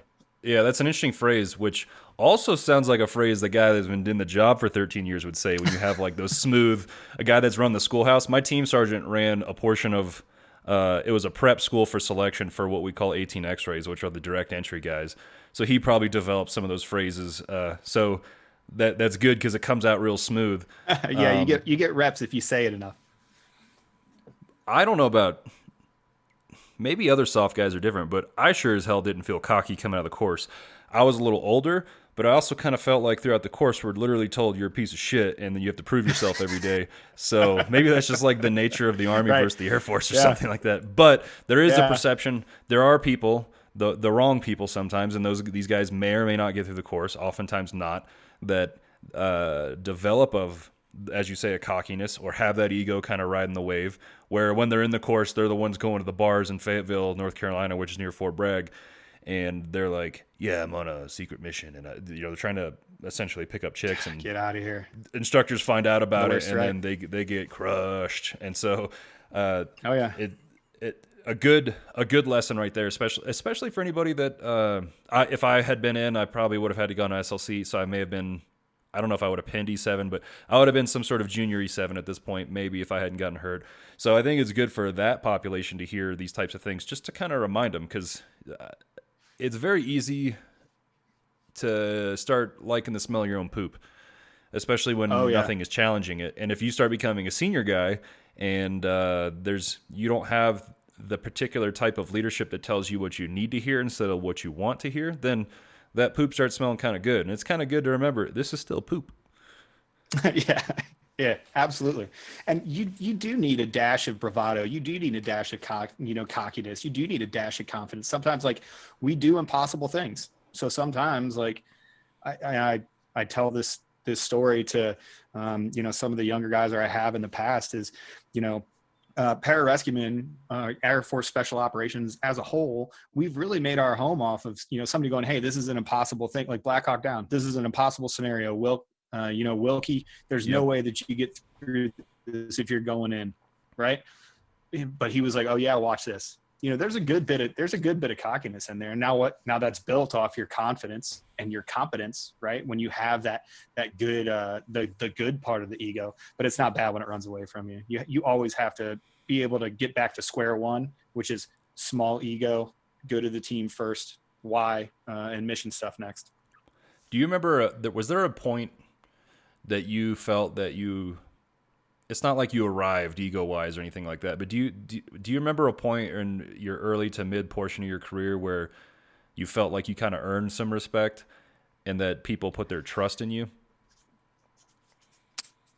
So I think those are two different questions. I never feel like I've earned it. Like, no matter, people get a perception of me just the way that I talk, and the way that I interact. And, hey, Aaron is this cocky, confident dude. He's always joking. He's always laughing. If you could take a peek behind the curtain, it's a constant negative self-talk with me of like, hey, I deal with imposter syndrome all the time. So, like, flip side of the coin, I always imposter syndrome, for those of you that are listening that don't understand what that is, it's a psychological condition where you are afraid that somebody is going to call you out one day and it's going to be true. Like, you're not a PJ, terrible person on the face of the planet. Yeah, you've been pretending this entire time. I deal with that more than I deal with I've arrived. Now, that's not to say there are definitely times, and when I was a flight chief, a troop chief in Vegas, that was a great assignment for me. I felt like we had lightning in a bottle. The guys on that troop really cared about the mission. They really cared about each other. That was probably one of my best assignments. Like, I get goosebumps thinking about some of the things that we did there. So did I feel good in there? Did I feel like I was contributing to the mission? Yeah, absolutely. Did I feel good some days talking crap to our sister troop, being like, oh man, 2 troop, you ain't got nothing on 1 troop, boy. Of course that feels good. But did I feel like I'd arrived? No, because there's always something around that corner waiting to smack you in the head. There's always something to keep you humble. And if you're looking hard enough, you can find it pretty easily. So for sure, I don't feel like I ever made it. I feel like at this point for certain stuff, yeah, sure. I think my opinion should be considered. I think that I make good recommendations, and I think that I have enough experience behind me so that, to answer the second part of the question, like, do I deserve some respect? I think you earn respect. I don't think anybody deserves it, but I do. All right. It was a bad question. Okay. Yeah. But I won't lie to you. There's definitely been times, and I can think of just, walking out and being super pumped about the day that you just had or the event, whatever. You're bringing back memories talking about 1 and 2 troop because of you. you had a connection at Nellis Air Force Base where, that's where Vegas is. And my team conducted, I went on 2 trips, and people from my company have continued going on these trips to Nellis to support the weapons instructors course, which is the WIC, where JTACs get a really expensive and, like, I don't know, master's or doctorate degree in JTACery, as we say, calling all in things airstrikes. all Yeah. things JTACery, indeed. I've heard it's one of the most expensive courses in the DoD because, like, you have portions where there are live casts. So instead of having a JTAC run around the desert with his instructor, they brought in us as a maneuvering element. And even though we don't have, real bad guys out there, we're conducting an operation, and there is a scenario built where there are enemies, and the JTAC has to prosecute those targets just like in real life. So we were helicoptering so we call that a half, helicopter aerial force. We were halving into either the desert or the mountains or the Connex city that you're probably familiar with, and just conducting operations. And it was a fantastic experience. I did that within a month of being on the team. So I got to have actual, like, kind of full mission profiles executed early on. But what I was able to do, especially as a new guy, and kind of, you always, especially as a Green Beret, you want to show that you have worth. And I'm sure that's the same for you guys. Sure. And I was able to create connections that allowed us to incorporate PJs into training. And we would go over, and I got to see your facility. So that team room that you probably helped build and develop, I got to see all that. I got to see the work you did. I got to meet the guys that were a part of your crew and friends that you had and became my friends. And then we took them on operations. So it was my exposure to essentially having PJs attached to a team. And so that's where that framework started. And it just happened with a friendship I was just some boner on the internet that made a website, and then you... That's exactly, I was going to say that when you were looking for that word. I was going to say boner. I was just, So I made the website. We just became friends. And then, that's 2009. And it wasn't until,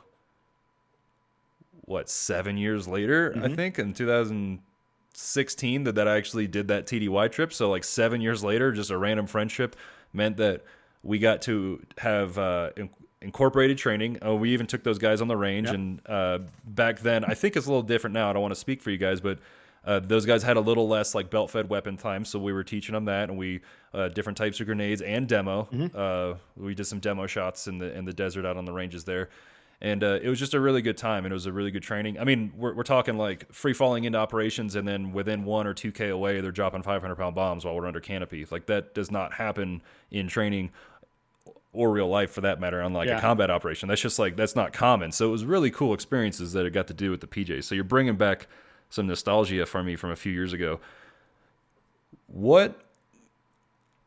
Let's get into, like, your deployments. Like, what did those look like as you began your SOF career and moving forward? Yeah, so I've done kind of, all flavors. So I've done the classic CSAR rotation where we just kind of sit there and wait for something to happen, right? So draw a box. If anything happens in the box and they call you, you're going to respond to it. I've done a little bit of the Casevac medevac gig. So I did that in Helmand. I've been on a task force augmentation rotation, which is what we call it. So attached to this special mission units and provide, your capability to them. They've got their own operators, and you're there as a force for them. I've also done, some goes in Africa, and then some stuff, not true deployments, but long enough and working enough of those tactical scenarios kind of in and out of Europe as part of the 321st. So, it's good. I always shy away from talking from deployments. You always shade deployments one way or another. And I would hate to, you talk about deployments and, it's a good thing and it's a bad thing. You always want to walk that fine line of, like, hey, over my 5 deployments, Iraq, Afghanistan, and Africa, I had some good experiences. I had some terrible experiences. I had some things that I'll never forget. And I had a bunch of stuff I'd probably like to forget, but, I'm probably not going to get there. Not saying I'm the world's, most experienced dude on the face of the planet. I'd never make that claim. But the deployment side of it, honestly, like, if you were like, listen, your favorite thing about being a pararescueman, go, it's being deployed. It's taking a team downrange and bringing back everybody that I took downrange with me and doing good work in between. It's my favorite part of the job. If I could deploy, the family doesn't like hearing it, and, like, my extended family and everybody, but I would love to deploy. It's the one place that I feel at home and okay and cool, and I'm actively engaged every day. So I think for people that have never been in the military, that's sometimes difficult to understand why. It's a hard thing, man. Like, I'm not a war junkie. Like the whole, if you remember in Black Hawk Down, like, what are you, some type of war junkie who? Um, I'm not. Like, that's not the point, but that is the pinnacle of what we do. The pinnacle, when we say that others may live, you get a call, you're somewhere, someone needs help, and regardless of the combat situation, you're going, and you're going, that others may live. You're going, even though you might not come home. I just personally connected to that, and it's the world's toughest problem. An active firefight against somebody that wants to kill you or kill the person you're going after is the world's hardest problem, and you are betting your life on you winning.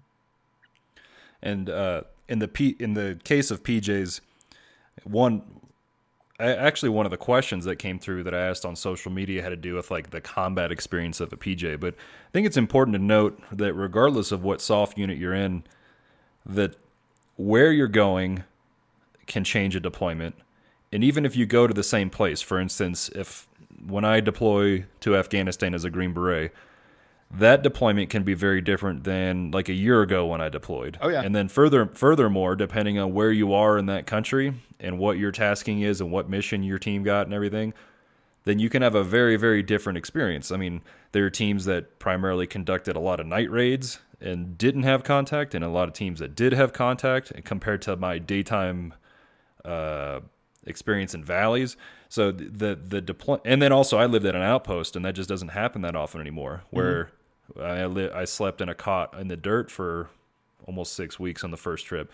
And so that's just you can have these very broad experiences, because you mentioned CSAR, CASEVAC, Task Force Augmentation, Africa, Europe. Like those, you have from an interest perspective, you have a broad range of stuff that you can do in one job. Yeah. And then depending on what, especially for you guys, depending on where you're stationed at a given time, will also change the mission set or where you're supporting and the type of deployment and so on. Do you have anything to add on like the variety? I kind of wanted to point that out, because it can vary, and it sometimes you're lucky or unlucky depending on how you look at it, if you see combat or not, and so on. Results may vary. When I was in Iraq, there was an event that happened that shut operations down for all American forces for 2 months because the Iraq sovereign government didn't want to let us go there. So I was in Iraq at the height of the fighting, really, 2010 timeframe. But guess what? We weren't doing anything. We were just sitting there. But I also went to Africa later in my career. In Africa, especially the part of Africa that I was in, it was like a cake show. People were like, man, it's a training deployment. That's cool. You respond to stuff every once in a while. Well, I just happened to be there when Benghazi got overran.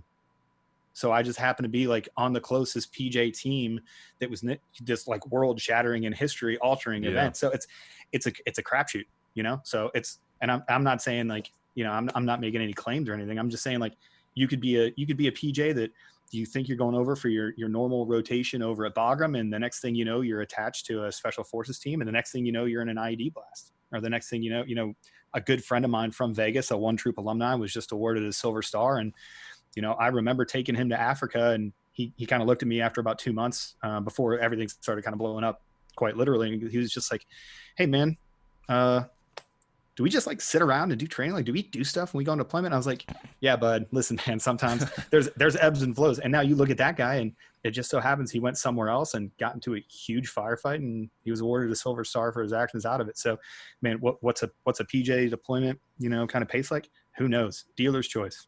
Right. And then it's always evolving, especially within the context of the conflicts that we're involved in. So I was on a Hazard Ground podcast, the one I told you about, and I kind of made a reference that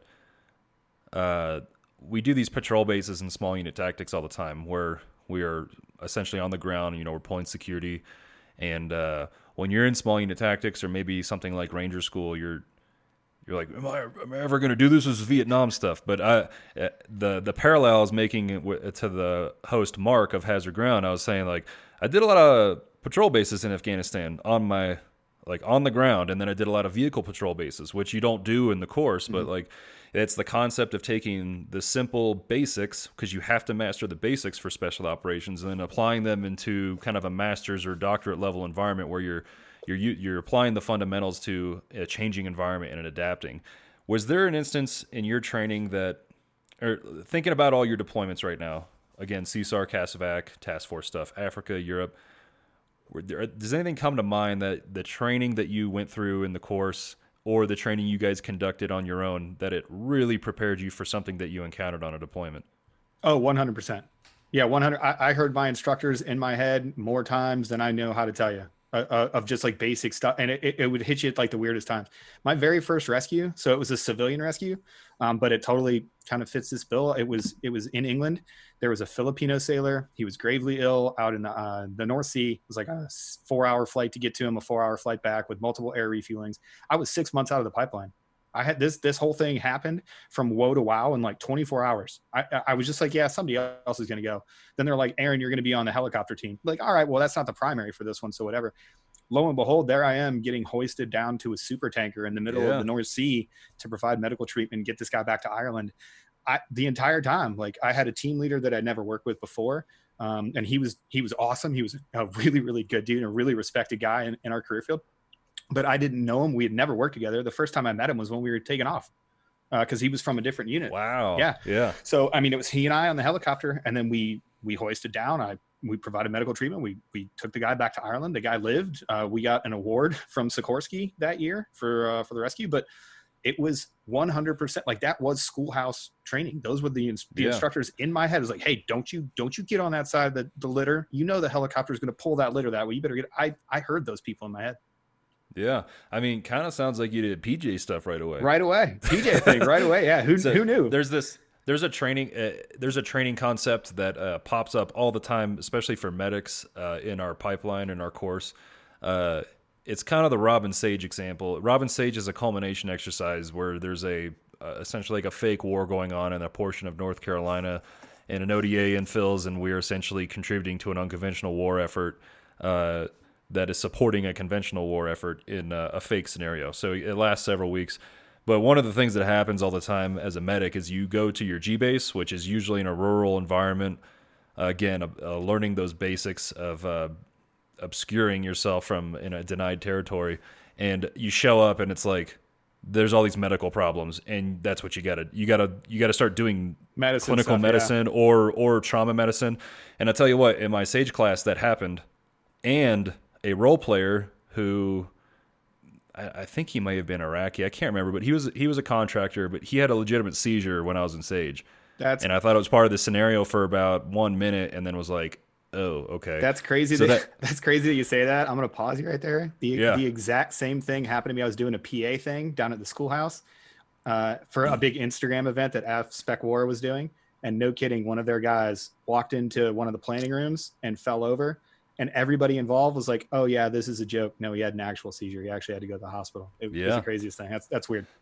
So, I mean, medicine happens at any time. And then furthermore, on my first deployment, we show up. We had a long period of no sleep, and we were getting to the fob that we were at. And then we had to go from the fob to the outpost. So the team, that was actually a 7th group team, they were occupying the outpost. And so they had a small contingent. Their entire ODA wasn't there.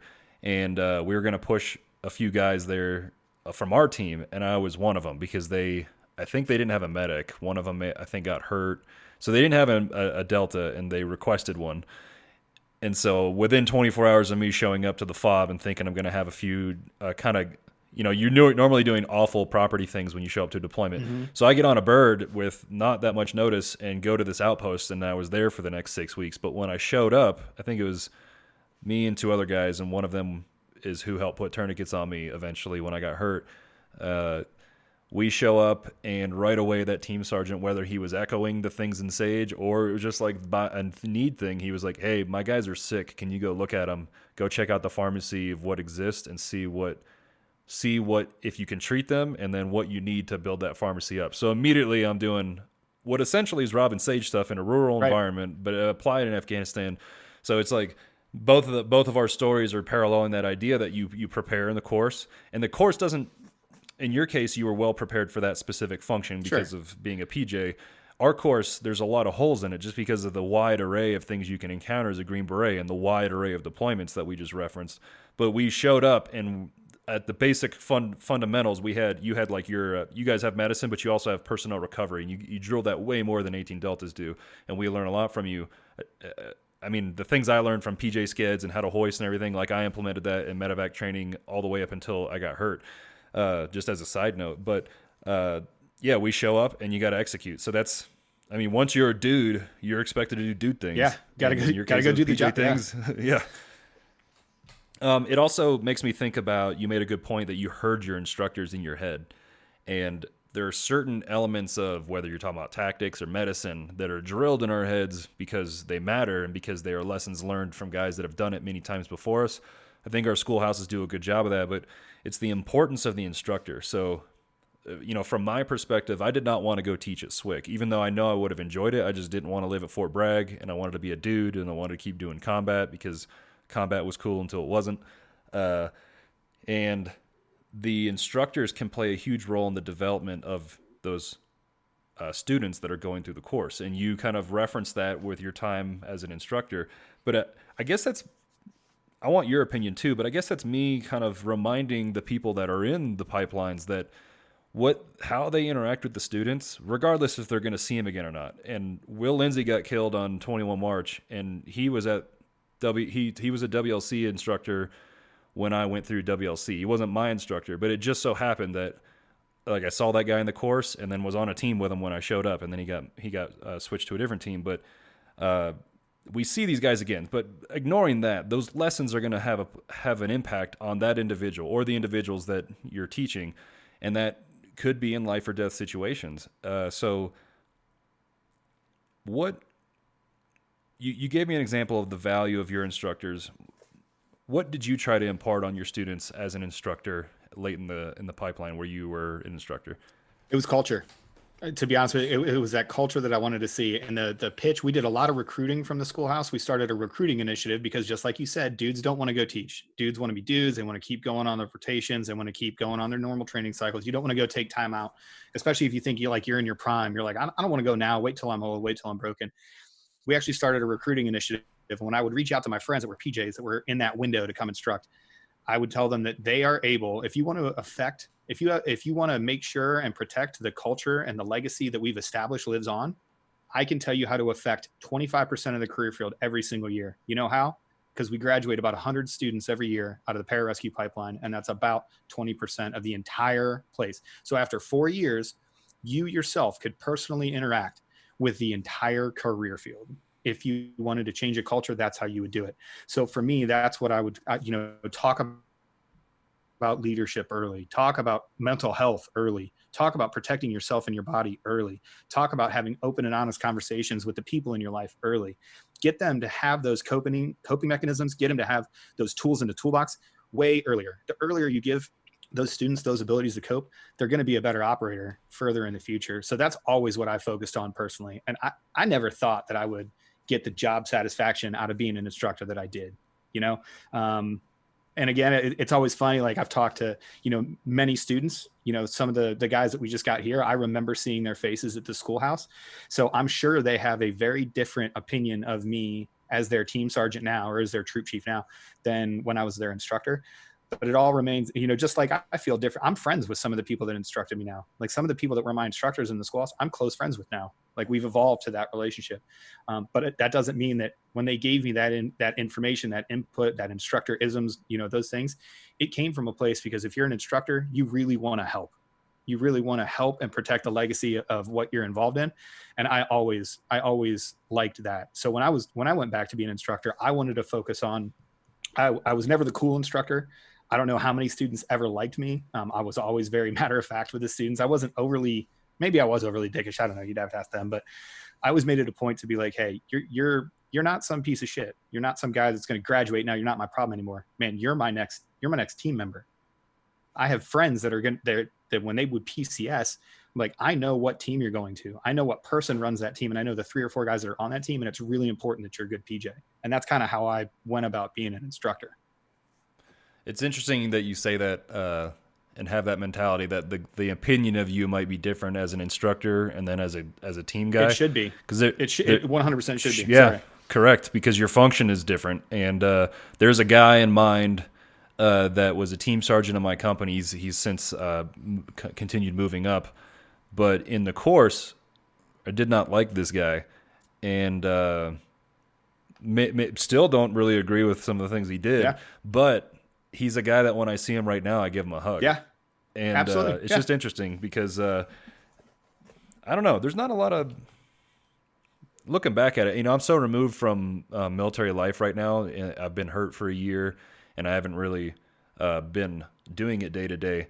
But that's one of the things about the career field that you don't really get anywhere else is a certain camaraderie and a bond, even with instructors. And if you see them again, like it really isn't a big community. And you told me that early on, and I see that time and time again. Just with we can talk about a guy that a jacked PJ guy that we know, just because he's a mutual friend. Yeah, even with like more people, like it would not take us very long to play the name game. It's 2 or 3 degrees of separation. We're not even in the same service. You're in the Army, I'm in the Air Force. It wouldn't take that long for you to be like, hey, do you know this Green Beret? But like, I don't know. Does he work with this guy? Does he work with this guy? Oh yeah, I know that dude. So my next question is going to be, and it's to the limits of what you're willing to talk about. What type of challenges did you experience on deployments or throughout your career, whether undeployed or deployed? And then what lessons did you learn from that, whether it was emotional health related or mental health related or just coping mechanisms or personal development?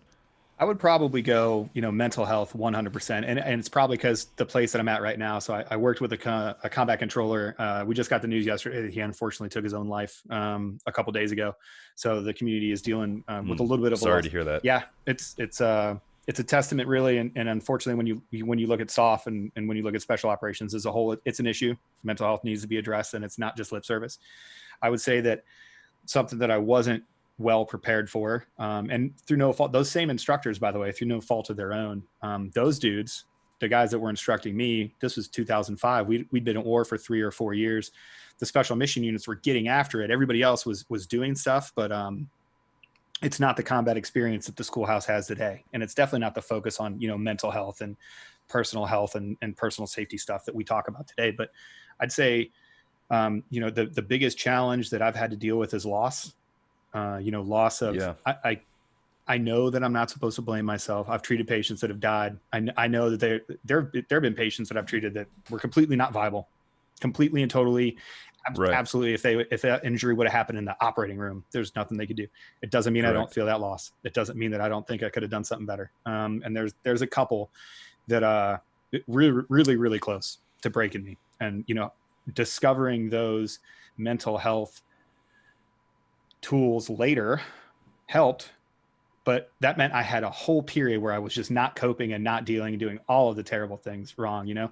I think the biggest challenge that I would say, and it's loss of friends, it's loss of, people that we're going, it's just loss in general. There has to be some part of you as a human. Listen, I love my job in the military. I love the pararescue career field. I love this country and doing things. There has to be a part of you as a human though, that you go, man, the loss of life period is disheartening and it's heavy. Right. Yeah. I wasn't leaning forward on that mental health stuff. I'd say that's the biggest challenge that I got. We can talk physical challenges and mental, all this other stuff. But, if I look at something that's really affected my life in an irreparable way, it's having to deal with that loss so close up over and over and over again. And and so how do you deal with it? What did you learn? Man, you got to seek help. You can't handle this one on your own. You cannot just John Wayne buck up and go through this. Like I'll tell you straight up, because I tell everybody I talk to, I've seen a therapist. I've seen a therapist multiple times. I've seen a therapist for years. I've seen a therapist off the books because I thought it was going to affect my career. I found out later that totally wasn't true, by the way. I found ways to see people and talk about, and sometimes you need to talk to a disaffected third party.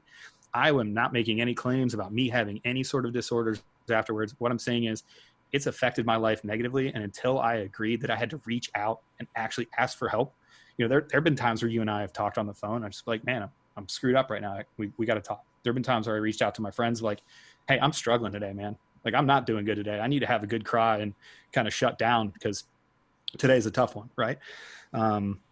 That's it. So that stigma of not reaching out for mental health, it's crap. We got to get away from it. It's literally killing guys. Where do you think that stigma comes from within like the community of special operations? It's the idea. I've been lucky enough to sit in a room with Tim Wilkinson and talk. Like, no kidding. Like he's a hero to people. I was lucky enough to go to the Last Full Measure premiere. It was a movie about William Pitzenbarger. He's like the archetypical pararescueman, a Vietnam PJ that did something that was absolutely insane. I was lucky enough to be invited to the premiere. I got to talk to the Army guys that he saved. And I'm going to try to talk through this without getting teary-eyed or whatever. But those people are like demigod heroes, right? And that we put these guys on a pedestal. Like when you start talking, you start talking about Green Beret heroes from your past, your legacy as a Green Beret is stunning. You got to remember though, those are regular people. Yep. We put them on this pedestal when we think, well, Pitts could get through it, Tim Wilkinson could get through it, Gavin Fisher could get through it, all these PJ heroes that we put out there, these guys could get through it. Well, you don't know their struggle, you just assume. And I think from there we formulate this thing of like, yeah, you're a special operator, you should be able to handle all your problems. You can kill people with your pinky and live off the earth for 3 months in a row. You're telling me you just feel a little bit depressed? Get out of here.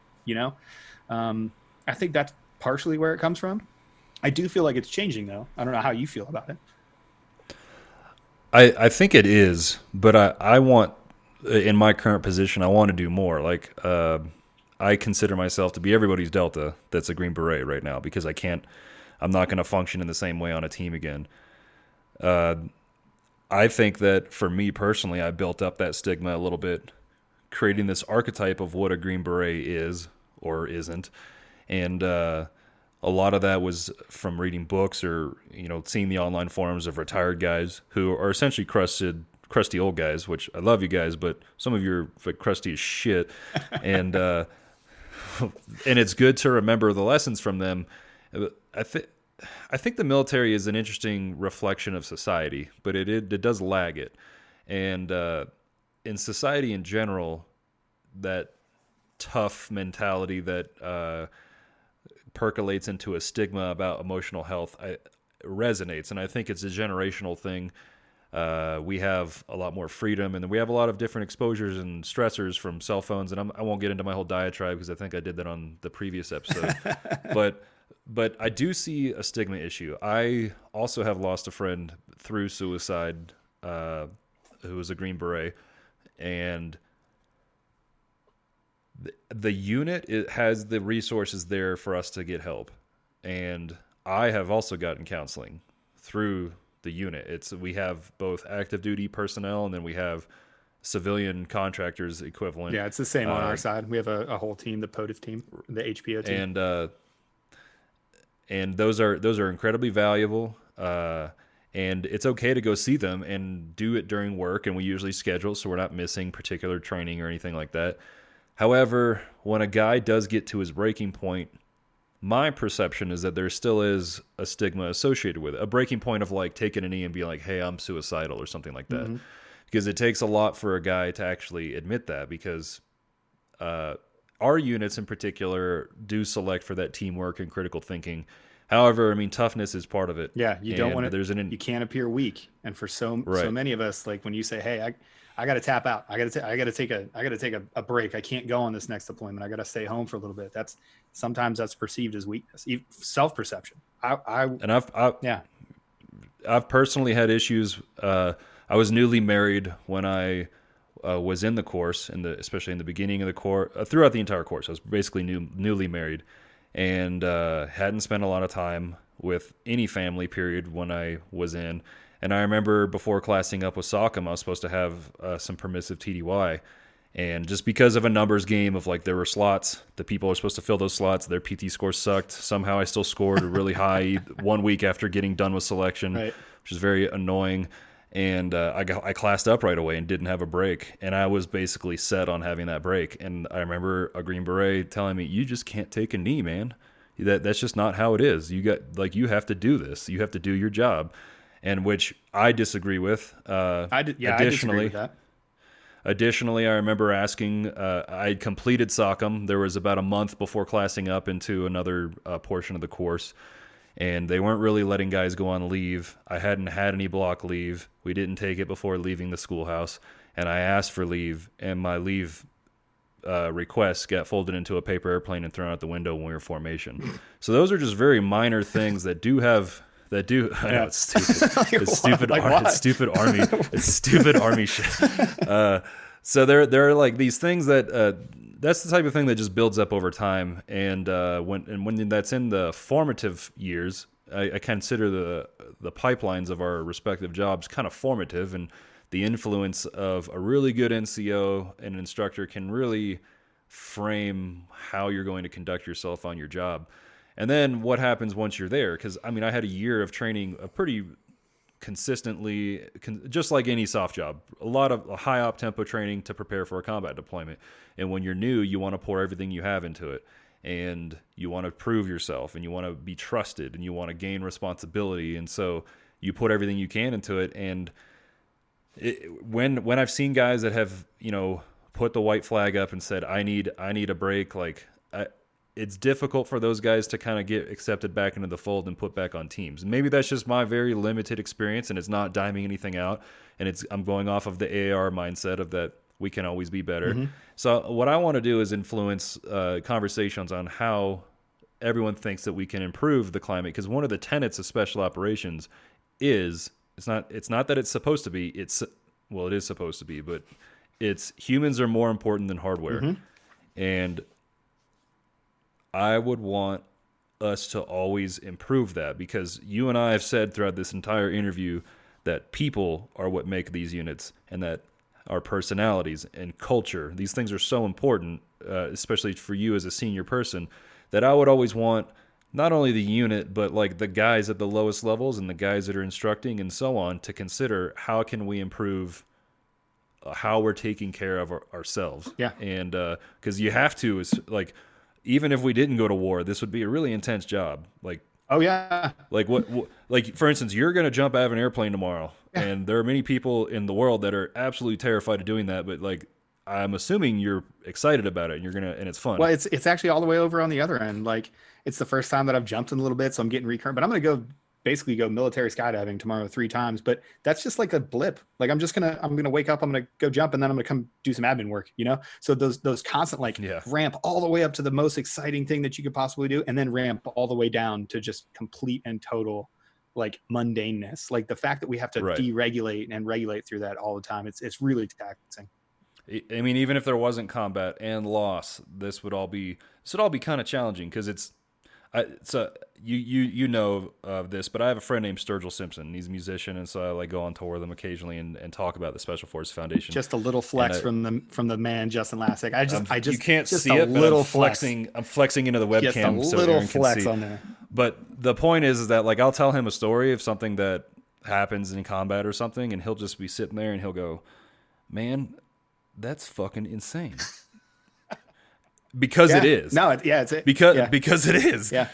So what in your opinion, like, what you kind of gave me like a temperature of what maybe the stigma might be. What do you see would be effective ways and efficient ways to improve that stigma, or to develop or cultivate emotional well-being going forward in SOF? I think we're getting there, but I think it's going to be buy-in from kind of those mid-level leaders and those senior leaders. And I do think that we're getting there. When they first came out, Air Force Special Operations does the exact same thing that you did. We have a whole team of people. We've got people that, strength and conditioning coaches, and we got people that do, athletic trainers and physical trainers and stuff to help out with the body stuff. But when they started assigning chaplains individually to each individual unit, and then they started having mental health professionals and social workers and stuff, initially that wasn't very well received. People kind of looked at the soft science of self-care, and they kind of poo-pooed it, because again, it's a bunch of older dudes that they didn't know any better. They've just been nugging their way through life. Some of them with serious alcohol problems and multiple divorces behind them. So hey, it's not really working, but what are we doing? Not the point. Point is, the more that has become normalized at the units, it's completely okay to be like, hey, I got a 2:00 with our doc, so I'm going to go hit that up, probably take about an hour. I'm going to bounce out afterwards because I'm probably not going to be feeling good. You know what I say to that? All right, cool. See you tomorrow at the gym. Yep. Right. And that's, I'm not saying that I'm the model for it, but that's where we need to go. It needs to be normalized, where you're like, hey, I'm just having some internal issues with my nugget because I can't figure out why I feel this way or why I can't perform, and I'm going to go figure it out. I think that's kind of how we start to get there. I do feel like it is getting better, at least from the ground level. But I think that's more of, it's a twofold thing of leaders being allowing and pushing their guy, not just don't just have the first sergeant stand up every Friday and go, hey, if you need help, talk to the chaplain. If the chaplain can't help, go talk. Like, that doesn't do anything, man. You know what does help? I have a psychologist that works out with us in the morning and has an office in my unit, and she is there on training events, and she will literally call you out of the blue and be like, hey, talk to me. How you feeling? I know you're busy. What's up?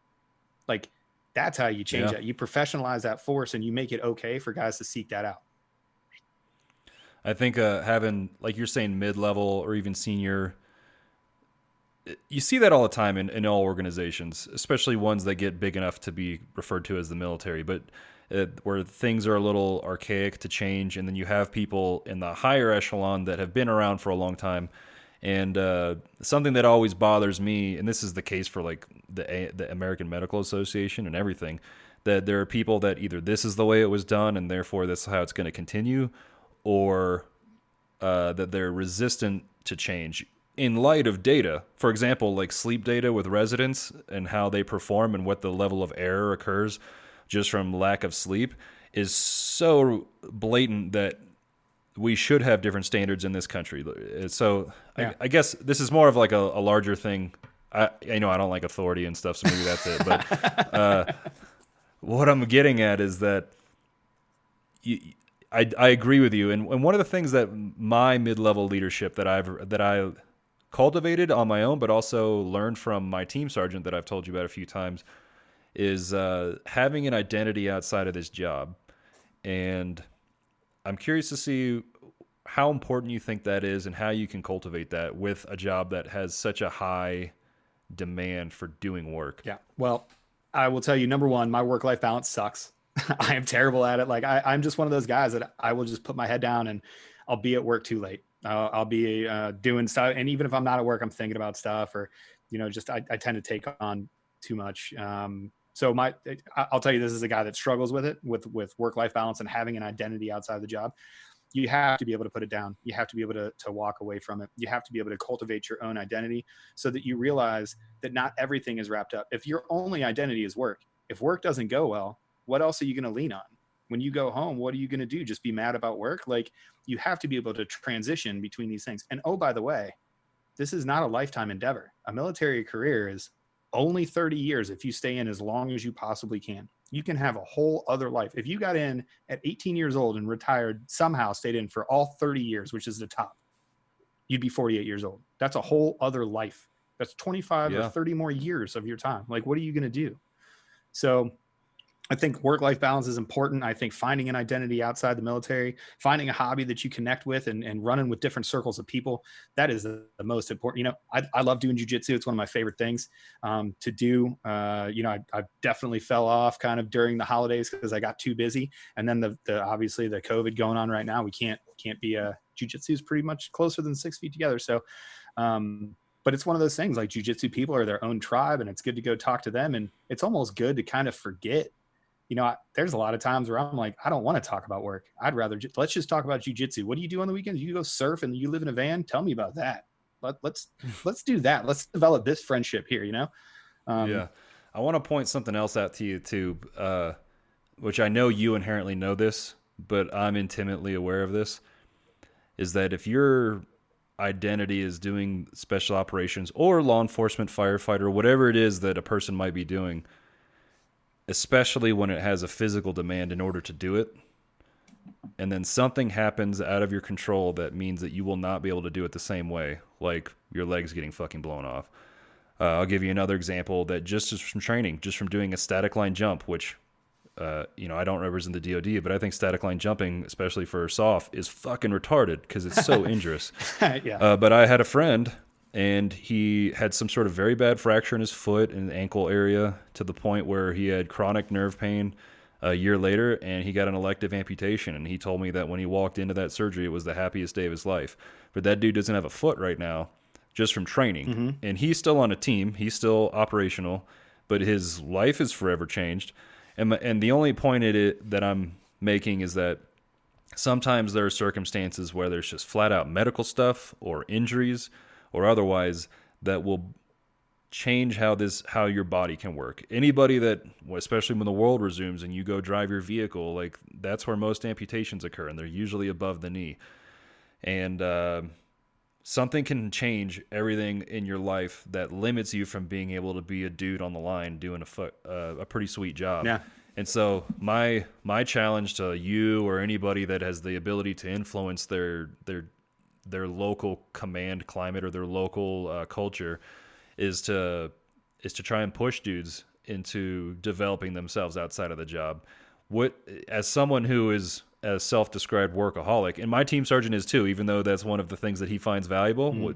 Being a team sergeant it's a 2, maybe a 3-year gig, so you want to do the best you can and influence the guys' lives that work under you. So it's a tall order. Like once you get to commanding, because when you're a team sergeant or like in a position like you're still a tactical guy, but then you're doing admin leadership. So that's a wildly demanding job, and it makes sense for someone in your guys' positions. What are your initial thoughts on how you can develop the self outside of the identity of the job?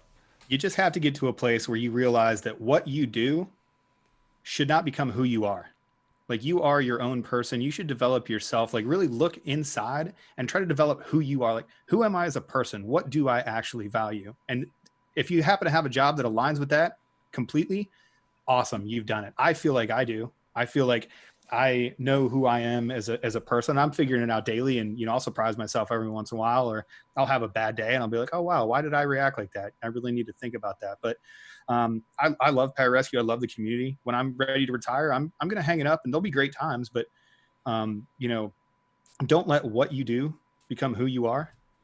Because I think that's an important thing, is you need to be able to, if all things fall away, if the entire world, if this thing finally turns into a zombie virus and that's it, you need to be okay with you without anything else. And it's a crappy thing to say, but without family, without inputs from your spouse, without making your identity of a kid, I love that. I come from a huge family. My dad is one of the best people on the face of the planet. He's a superhero, 35-year fireman and all kinds of other stuff. But he'll be the first one to tell you. He'll be like, I got to worry about Blaine first, man. I got to make sure that I'm okay. I got to know who I am. I got to be okay inside. And then I can be a dad. And then I can be a fireman. And then I can be this or that. So that was straight up from old Papa Love. But don't, I'll say it one more time, because you got to say it 3 times on a podcast for people to remember. Don't let what you do become who you are. Be who you are, and then go do great things at what you want to do. Quick question. Is Papa Love a Browns fan too? He is. Hey man, Northeast Ohio. Nobody in that. If you try to talk about any team inside of that house, you can get right the F out. Our fathers have suffered so much. For so long. Life. My dad right now currently lives in the house that he grew up in. So no kidding. Wow. Hometown hero. Grew up in the house, moved out, had a family, like moved to the other side of town, like still inside the same little town, and then bought his mom and dad's house. And then that's where I grew up, but he still lives there to this day. Wow. This is actually a good segue. I've got two topics and then a little bit of Q&A, and then we'll kind of end it. But this segues into family, and we're talking about your dad and where you came from a family. And by the way, everything you just said regarding what was that phrase, to repeat it a 4th time? To repeat it a 4th time. Don't let what you are, or don't let who you are be dictated by what you do. And so I think part of that is, I would make an argument, and which is the previous episode on this podcast is kind of predicated on this entire concept, is developing emotional well-being. So just developing compassion for the self, which is, a combination of like lowering the ego and accepting and forgiving and those kind of things. And so I guess one thing that I like to try and do is marry up the idea of compassion and mental toughness, because we have to have mental toughness in our job, but then there are portions of our life where we do need compassion. So I won't get into all that right now, but that I think you're kind of echoing the same thing, which I appreciate. And then you got into talking about your family. So in my time in the military, I asked you a lot of questions about, particularly before I enlisted, on what I could do to maintain relationships in my life and especially in marriage and everything. And because of a lot of different things, as far as my individual emotional health, I ultimately got divorced while doing this job. And that's unfortunately something that we see a lot of as a result of a high tempo. Operation tempo is constant. The stress of the job, which we always just flick off our shoulder like it's a simple booger, but it's a little more intense than that. There is a lot of stress in the job, and then the combat adds to it. And we talked a little bit about emotional health. Yeah. What lessons have you learned over your time in the military that you would want to kind of tell your former self or a younger guy that might be in a position where he's working on having a family through a job in SOF? Man, we're about to have a 5-hour podcast right now, buddy. How much time you got? You want me to dive in? We can always hit it up in the future because I already have multiple ideas for future episodes. But I gotcha. Go ahead. Yeah, no. So I mean, so many lessons learned. God, being honest with your partner, even when it's uncomfortable. That awkward conversation rule. Really, talking in brass tacks. A lot of times, you almost think it seems easier, especially when you're talking about being in a relationship in this job. Like, you handle your stuff and I'm going to handle my stuff and we're going to be cool. Well, those are two parallel lines. Those two lines never intersect. You have to bleed over into each other's lanes. You have to bleed over into your partner's lanes and be like, I know you're stressed. I'm stressed too, but can I take some of this away from you? Because I know that you're going to need to do that for me in the future. That's probably the biggest one there. And because of who we are, we internalize, we compartmentalize, and then we go on. Our partners, our spouses, they're not like that. Like, they're the ones that are handling all of these other things. We start talking about, putting that into deployment. I've had teen guys, their wives have been selling houses, selling cars, doing taxes, being the stay-at-home mother for 2 kids and trying to manage all that stuff. And meanwhile, we're just, waking up in Afghanistan like, oh, what's the alert schedule like today? I don't know. Let's go figure it out. And we're getting this training to go do, relationships are they require constant work. None of them just run on. There's no such thing as an autopilot relationship. And anybody that tells you that is lying. It's just not a thing. So, honesty, communication, and these are going to be a lot of buzzwords that aren't crazy or cosmic, and they're not new, but they deserve repeating. You have to be honest with your partner. You have to be willing to sacrifice for your partner, and you have to realize that you can't do it. You're not your own islands. You have to be in each other's space. And just like I would tell, if somebody on my troop had an interpersonal conflict with somebody, I'd say, you need to be intrusive with that person. Go say what you mean and try to work through it. Start with love in your heart. Like, hey, you're my friend. We need to work through this. It's the same thing with your spouse. Hey, I'm sorry. This is going to be uncomfortable, but I'm coming from a place of love. We need to fix this. And that's the only way that you'll make it through. I think what I'm getting from you, the poop that you're pooping and I'm stepping in it, is I think honesty with the self also plays into honesty in a relationship. And you can't have honesty with yourself if you don't understand the self. And you can't understand the self if there's not a deliberate introspection of the self. And so, again, this is parroting some things I said in my previous episode, which you have not heard. So I won't get into too much of them there.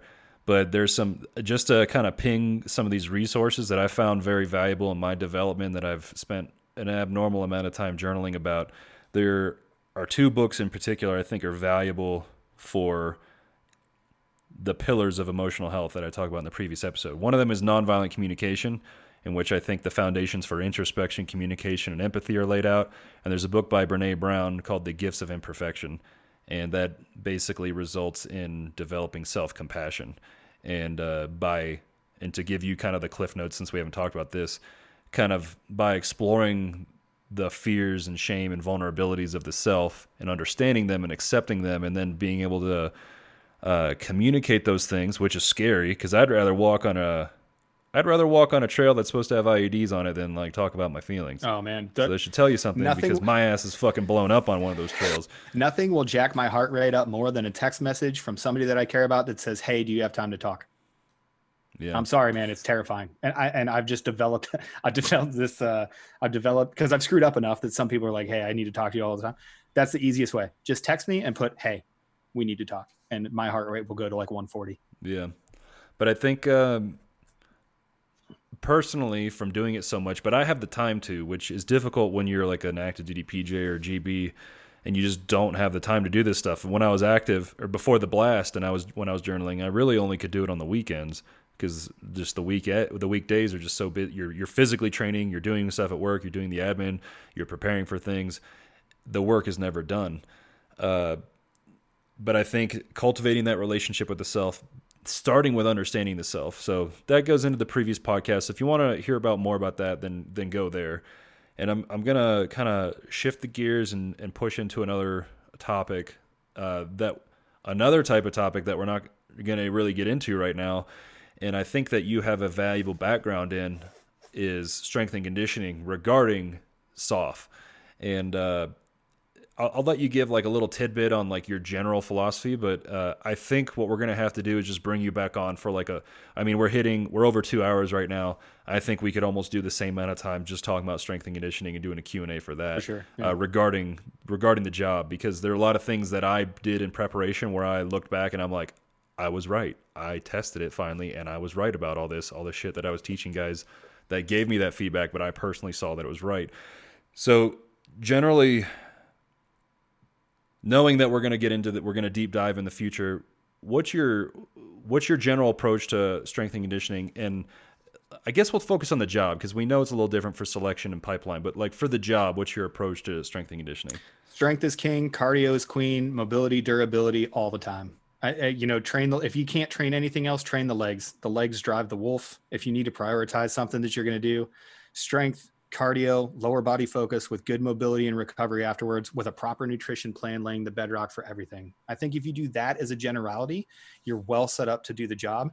After you get away with the generality, then you can specify, right? That's when we can start adding in some more of those upper body exercises. Like, hey man, I want to look good without a shirt on in the summer too, right? But that doesn't necessarily help me be a better PJ. You know what does? Having an overall metabolic line that I know that I can get close to without redlining, that I know that I can do repeatedly. Okay. So that's my cardio is queen.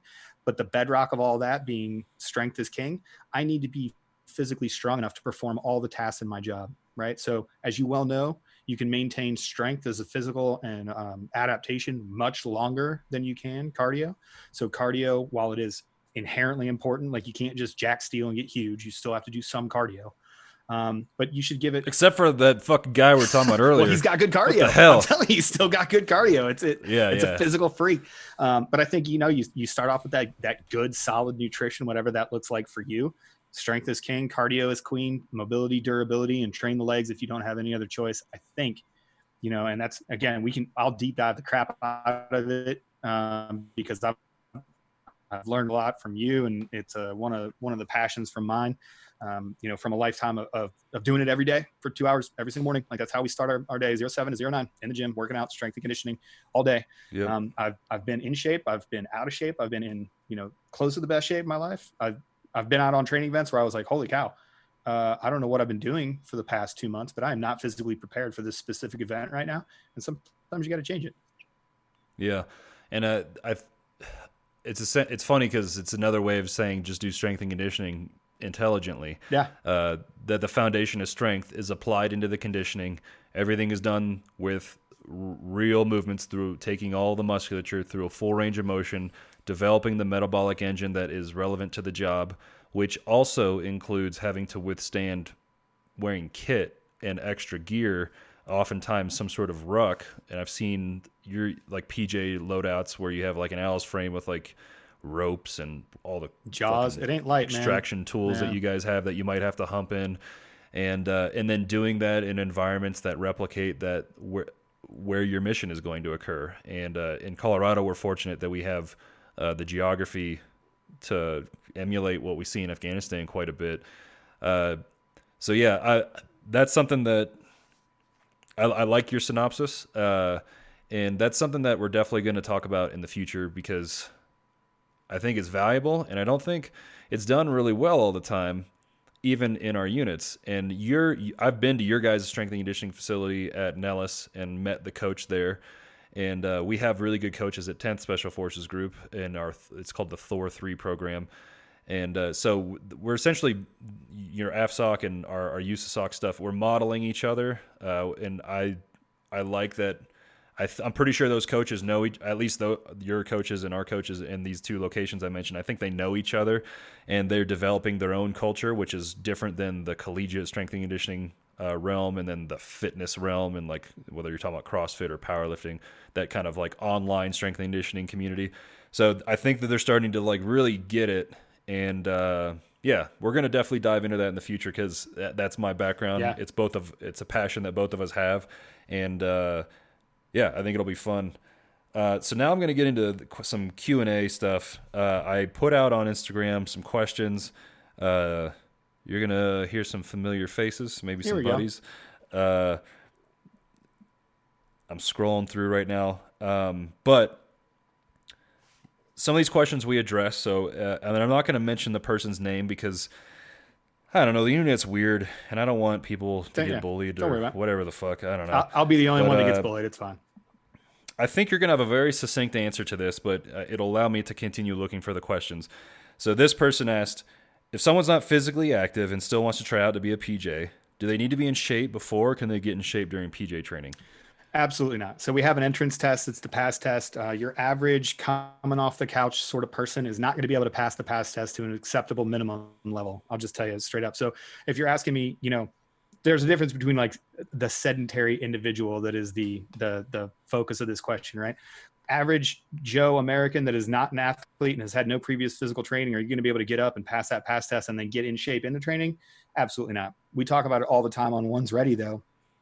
Some people have a misconception that you need to be in that top 99th percentile before you even throw your hat in the ring to go to selection. I think the answer is somewhere in the middle of those two things. I think if you're meeting the entrance standards plus enough, I always advise people, or I try not to give advice, but what I say is I didn't go into selection doing the grad standards. I went into selection doing about 75% of the ending standard, the exit standard that I needed to do. But what I did is I went in completely and totally recovered in a healthy and mobile state on a good nutritional basis. I went in there knowing I knew that I was going to respond to the course's stimulus, and I was going to make those gains when I was in the course. But that, to answer the question succinctly, do you think that you could just be not in shape and then go get in shape during PJ training? Nah, don't think so. Yeah, I'm going to avoid these questions because they either A, are something that you guys deal with on One's Ready, which is a good plug again for that fantastic podcast, and B, that some of these physical training questions we're going to hit up in future stuff. Sure. But that also, in your defense, when you're an active duty guy that's in the military, it's almost like more difficult to prepare physically to go to a selection, at least from what I've seen from guys in the Army. I'll tell you from experience, it's way worse because you have like my old command didn't care that I was going to go cross train. I didn't get time off from work. They're like, hey, work starts at 7. Sometimes we have PT. So I'd have to be at the gym at 4:30 in the morning in DC to get that training in. It changed a little bit when I got out of INDOC. Yeah. When I got out of INDOC, my commander looked at me and he was like, hey, as far as I'm concerned, this is the time that you need to focus. He's like, you've proven to me that you were going to do this thing and it's going to be a real thing. So we'll give you a little bit of leeway here. But before then, no dice. You had work hours. And if you wanted to work out and do extra training, cool, go ahead. This next question, I want you to guess who it is. It's somebody you know, obviously. Yeah. And I'll give you both of his questions, but the first one is, how does Aaron really feel about combat controllers? The second question before you answer is, does he miss his time in the UK as much as I do? Oh, Peaches. I love him. I love him to death. We always have those tribal rivalries, right? Just like Green Berets and PJs will go back and forth. If you go to any one of the silly Anon meme pages, you'll see all the tribalism infighting stuff that goes on. That's all good, man. I love combat controllers as an entire tribe. I always have. So, man, yes, I do love them. I think I want to point out that the ones I know are filthy. Not only physically, like it's just being a dirty bird in an outpost. 100%.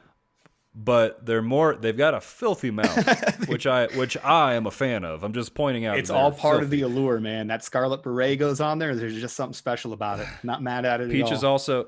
Peaches also said, what hair products do you use and how do you get your hair so sweet? Pomade, low shine, matte. Come on. This is a pretty straightforward question for both of us, but I'm going to pose it to you. Should you have any prior knowledge in the medical field before joining for being a PJ? I don't think so. We've addressed this question on One's Ready too. I don't think so. It helps. It might shorten your pipeline a little bit. But would I advise or would I recommend people going out there and like studying anatomy and physiology or whatever? Remember, the answer to that would be no.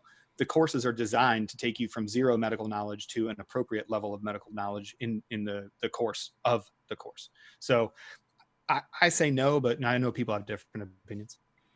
I know that for us, sometimes when someone has paramedic experience, it hurts them.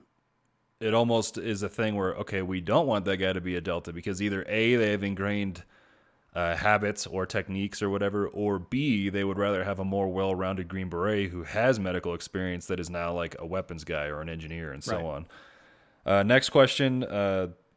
You can be brief on it because I'm not quite familiar with the second job in the question, but why should I choose PJ over SAR in the Navy?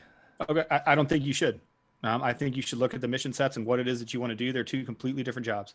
So search and rescue in the Navy, they're typically attached to ships. And if something goes wrong in the ocean, you may fly off the ship and go do search and rescue. You may not. Coast Guard kind of has rescue swimmers. They do the same thing. The PJ mission set is extremely diverse. I would say that if you want to be a special operator, so SAR in the Navy is not a special operations job. They're not a part of NSW. They're a big Navy. If you wanted to be a special operator and you want to do personnel recovery, I'd say be a PJ. But if you don't want to do that, then be a SAR guy. I try not to ever compare career fields because they're so different. People are sure. Yeah. What should I be? Should I be a Green Beret or a PJ? Like, I don't know. Tell me what you like to do. Yeah, or what you want to do. And sometimes the expectations of what the job is supposed to be and what the reality is can be a little different, but they do have their different mission sets, so it's pretty much start there. Interesting next question, sort of related.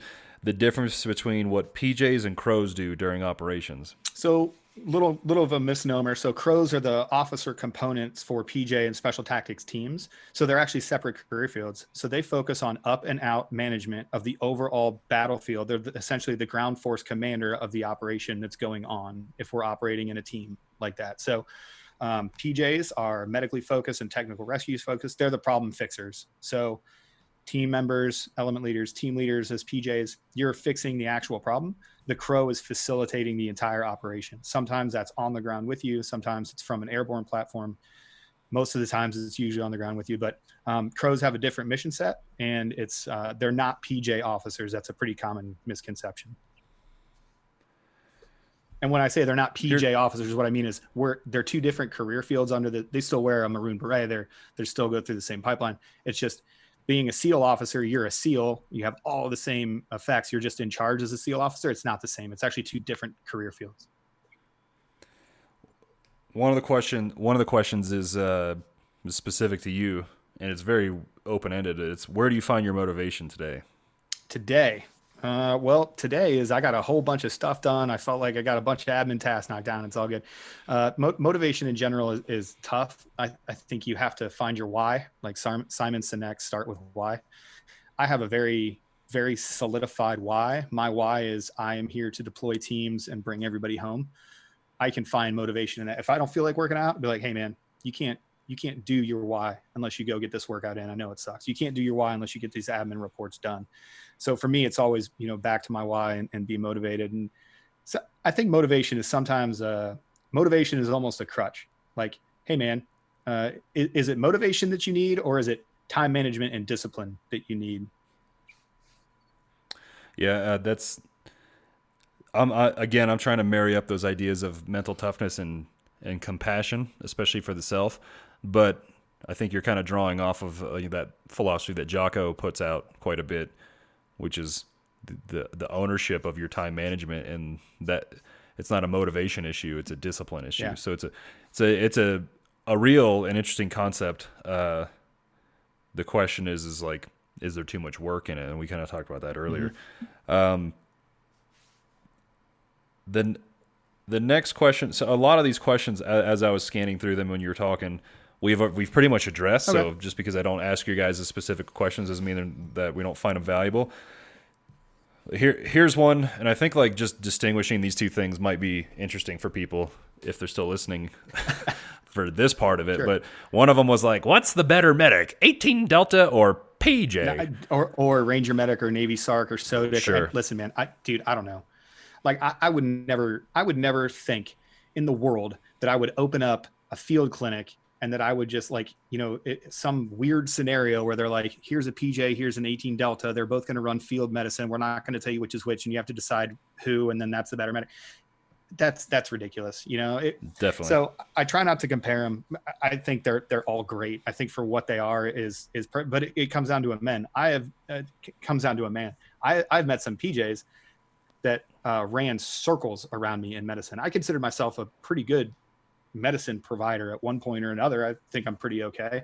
I've had people that just absolutely smoke me as PJs. But then again, I've worked with PJs that had no idea. Like medicine was not their strong suit. They didn't work on it. They were never put in that position. And like anything else, if you don't work it, it's not good. So I will never, man, if you think you're going to pin me down to what place is better than, or, you know, what team is better or what, you know, never. I think it comes down to a man and how much you train. I think one cool thing to do as a medic, and I think it's kind of inherent in just being involved in tactical or soft medicine, is pinging ideas. We have this concept. I'm sure you guys do it too, where like you see someone's kit and you always just look at their kit. Hey, and you're like, where'd you get that? Why are you wearing that pouch there? Yeah, exactly. Yeah, but whether you're being critical or just like, hey, what do you have that there for? And like you're thinking like, oh, that's too much weight. I would never do that. Or yeah, I don't carry these types of medical things because for me personally, in the stuff that I was doing, I wanted to assault. I was an assaulter. I was an assault team leader where there was a cell or team element. And I streamlined my aid bag. And so I didn't have some things in there that maybe you would need in certain scenarios. Sure. And I did that for the sake of weight and bulk. But knowing if I had a PJ, like literally in the team next to me, so he would be within, on this particular operation I got hurt in, he was like 10 or 15 meters away. I think he was closer to the actual blast. Like I knew he had certain things, and so I didn't carry them on purpose. But everybody, for example, everybody had a blood transfusion bag. Like all team members had a blood transfusion bag. I would cross-load medical supply, the basic trauma stuff that you need in a mass cal. Everybody has an IFAC. I would make vacuum sealed ones and put them under the plate, which there's pros and cons. So I one of the things I like doing as a guy, as a dude doing that job, is like bouncing ideas off of other people, seeing what they do, why they do it, and then the kit war is never done. No, and that especially for medical Combat stuff. You guys have way more. Yeah, you guys have way more stuff than medical stuff. So it's just very interesting, but it's valuable. So when I go back to the schoolhouse for a refresher course and there are ranger medics there, because there's some awesome ranger medics out there too. They're fucking dope. Did you see the one? There was like a review. Man, I don't know where it was in the internet. I'll have to find it for you. But a guy did. Two ranger medics treated, I want to say 2 to 4 casualties, and they just did a shit hot job. And they were doing all kinds of the advanced soft medicine, which is, we didn't even get into this stuff. You know, whether it's blood transfusion stuff or like pulling. Rangers are pretty well known for doing this, but I know Green Berets have done it. But pulling from person A and giving that blood to person B on objective and medevac, you know, saving life and medevacing. It's awesome stuff. And if you're interested in medicine and you want to do it in tactical environments, and you, whether you have a civilian background or not, like anywhere you go in special operations is probably going to be sweet if you like medicine, you like anatomy and physiology, and it's a rewarding job. It's just that, like, for instance, the Green Beret has so many other things to do, and we have to be a medic when we need to, but you can be so much more. And you probably have the same thing for PJs. I think you alluded to this. You can have 5 different 18 deltas, and they would have almost 5 different specialties and what that means. Yep, absolutely. And their ability to remember medical knowledge or implement it. Like, I feel very confident in doing the trauma stuff and doing the procedures and teaching those things and luckily getting my guys to practice them and do them on a regular basis so they could save my ass. But you just have you have an array of different types of medics, and that's kind of what sometimes you get value on a mission. Yeah. Like, you might have guys that are awesome at extraction for you guys. Yeah, exactly. And you know, to compare, like, who's a better medic? I don't know. I mean, I think there actually is like a medic competition or something, right? I don't know. Probably. Figure out who won. Figure out who wins that. Whatever 68 whiskey one wins that, and then just like call it that. I don't know. I got 2 last questions for you. They're going to be kind of quick, and you answer them however you want. What's something that's like exciting to you in your life right now that you're getting really into? Something I'm exciting in my life that I'm getting really into. Are we talking like personally or professionally? Personally? Whatever, man. And I'm so, like, what's exciting? What's exciting to you right now? I'm so boring. Let's see. I'm getting ready to. We're getting ready to go back and travel, so I'm excited about that. The travel restrictions for mission essential personnel have been loosened up a little bit, so we're starting to get that done. You know, work wise, we're definitely. I'm looking forward to we're in the shorter phase for this deployment cycle. So that's coming up. I'm always pumped to go deploy. We talked about it. I love deploying. Personal life, I'm just excited to get back on the mats and go do some rolling. I want to get a couple tournaments this year. I don't think that's going to happen now, but initially wanted to get a couple tournaments in. So I think that's probably what I'm excited about right there. Cool. All right. Most important question for the end. I'm in. What's your fucking jam right now? Like, what are top 3 jams or top 3 artists that are like really doing it for you? Okay, hottest rapper out right now is DaBaby. Okay, DaBaby just put out "Blame It on Baby." Blame It on Baby. The title track is actually probably my favorite track off the CD. Is hot. Lil Uzi Vert with "Eternal Atake" or "Atake," however you're gonna say it. "Eternal Atake" was fire. I didn't think it'd get any better for hip hop, but Playboy Cardi is about to drop soon. Drake has like 30 unreleased tracks that he's trying to let go. Wayne is working on a mixtape right now. Like, it's the hip hop world right now is good for me. But man, I just want to put out there, RIP Juice WRLD. I miss Juice. Well, I appreciate it, man. Hey, where can people find you or One's Ready on the internet? So go check out One's Ready over on Instagram, hit onesready.com, or go look at the Facebook page for One's Ready. You can find all of our specific contact information there. I'm at amlove212000. It's really the only social that I maintain other than the One's Ready. And then if you want to talk soft specific stuff, shadowspear.com. I'm heavily involved there. I've been an administrator there for years. A long time. So that's a really good resource if you just want to get like a baseline knowledge of all services. So it's Army, Navy, Air Force, Marines. There's a ton of dudes that have got some really, really good experience, dudes and dudettes. So that's where I am for all the socials. But hit us up on One's Ready. Check out the podcast anywhere you can get podcasts. And a lot of these questions have been answered. So hopefully. Yeah. If you're a guy who's interested in any guy or gal now, if you're interested in special operations in general, then the One's Ready podcast is a great mentor podcast in preparation for special operations, a career in it. And then if you are someone that's listening, and regardless of what field you work in, but especially if you're in SOF, then check that podcast out, because it does have I think there are a lot of tidbits along the way that are very valuable to keep in mind as a guy that is, mid-level or increasing in the ranks, but also ways that you can influence the new guys, because that's how we develop the culture that Aaron was talking about before.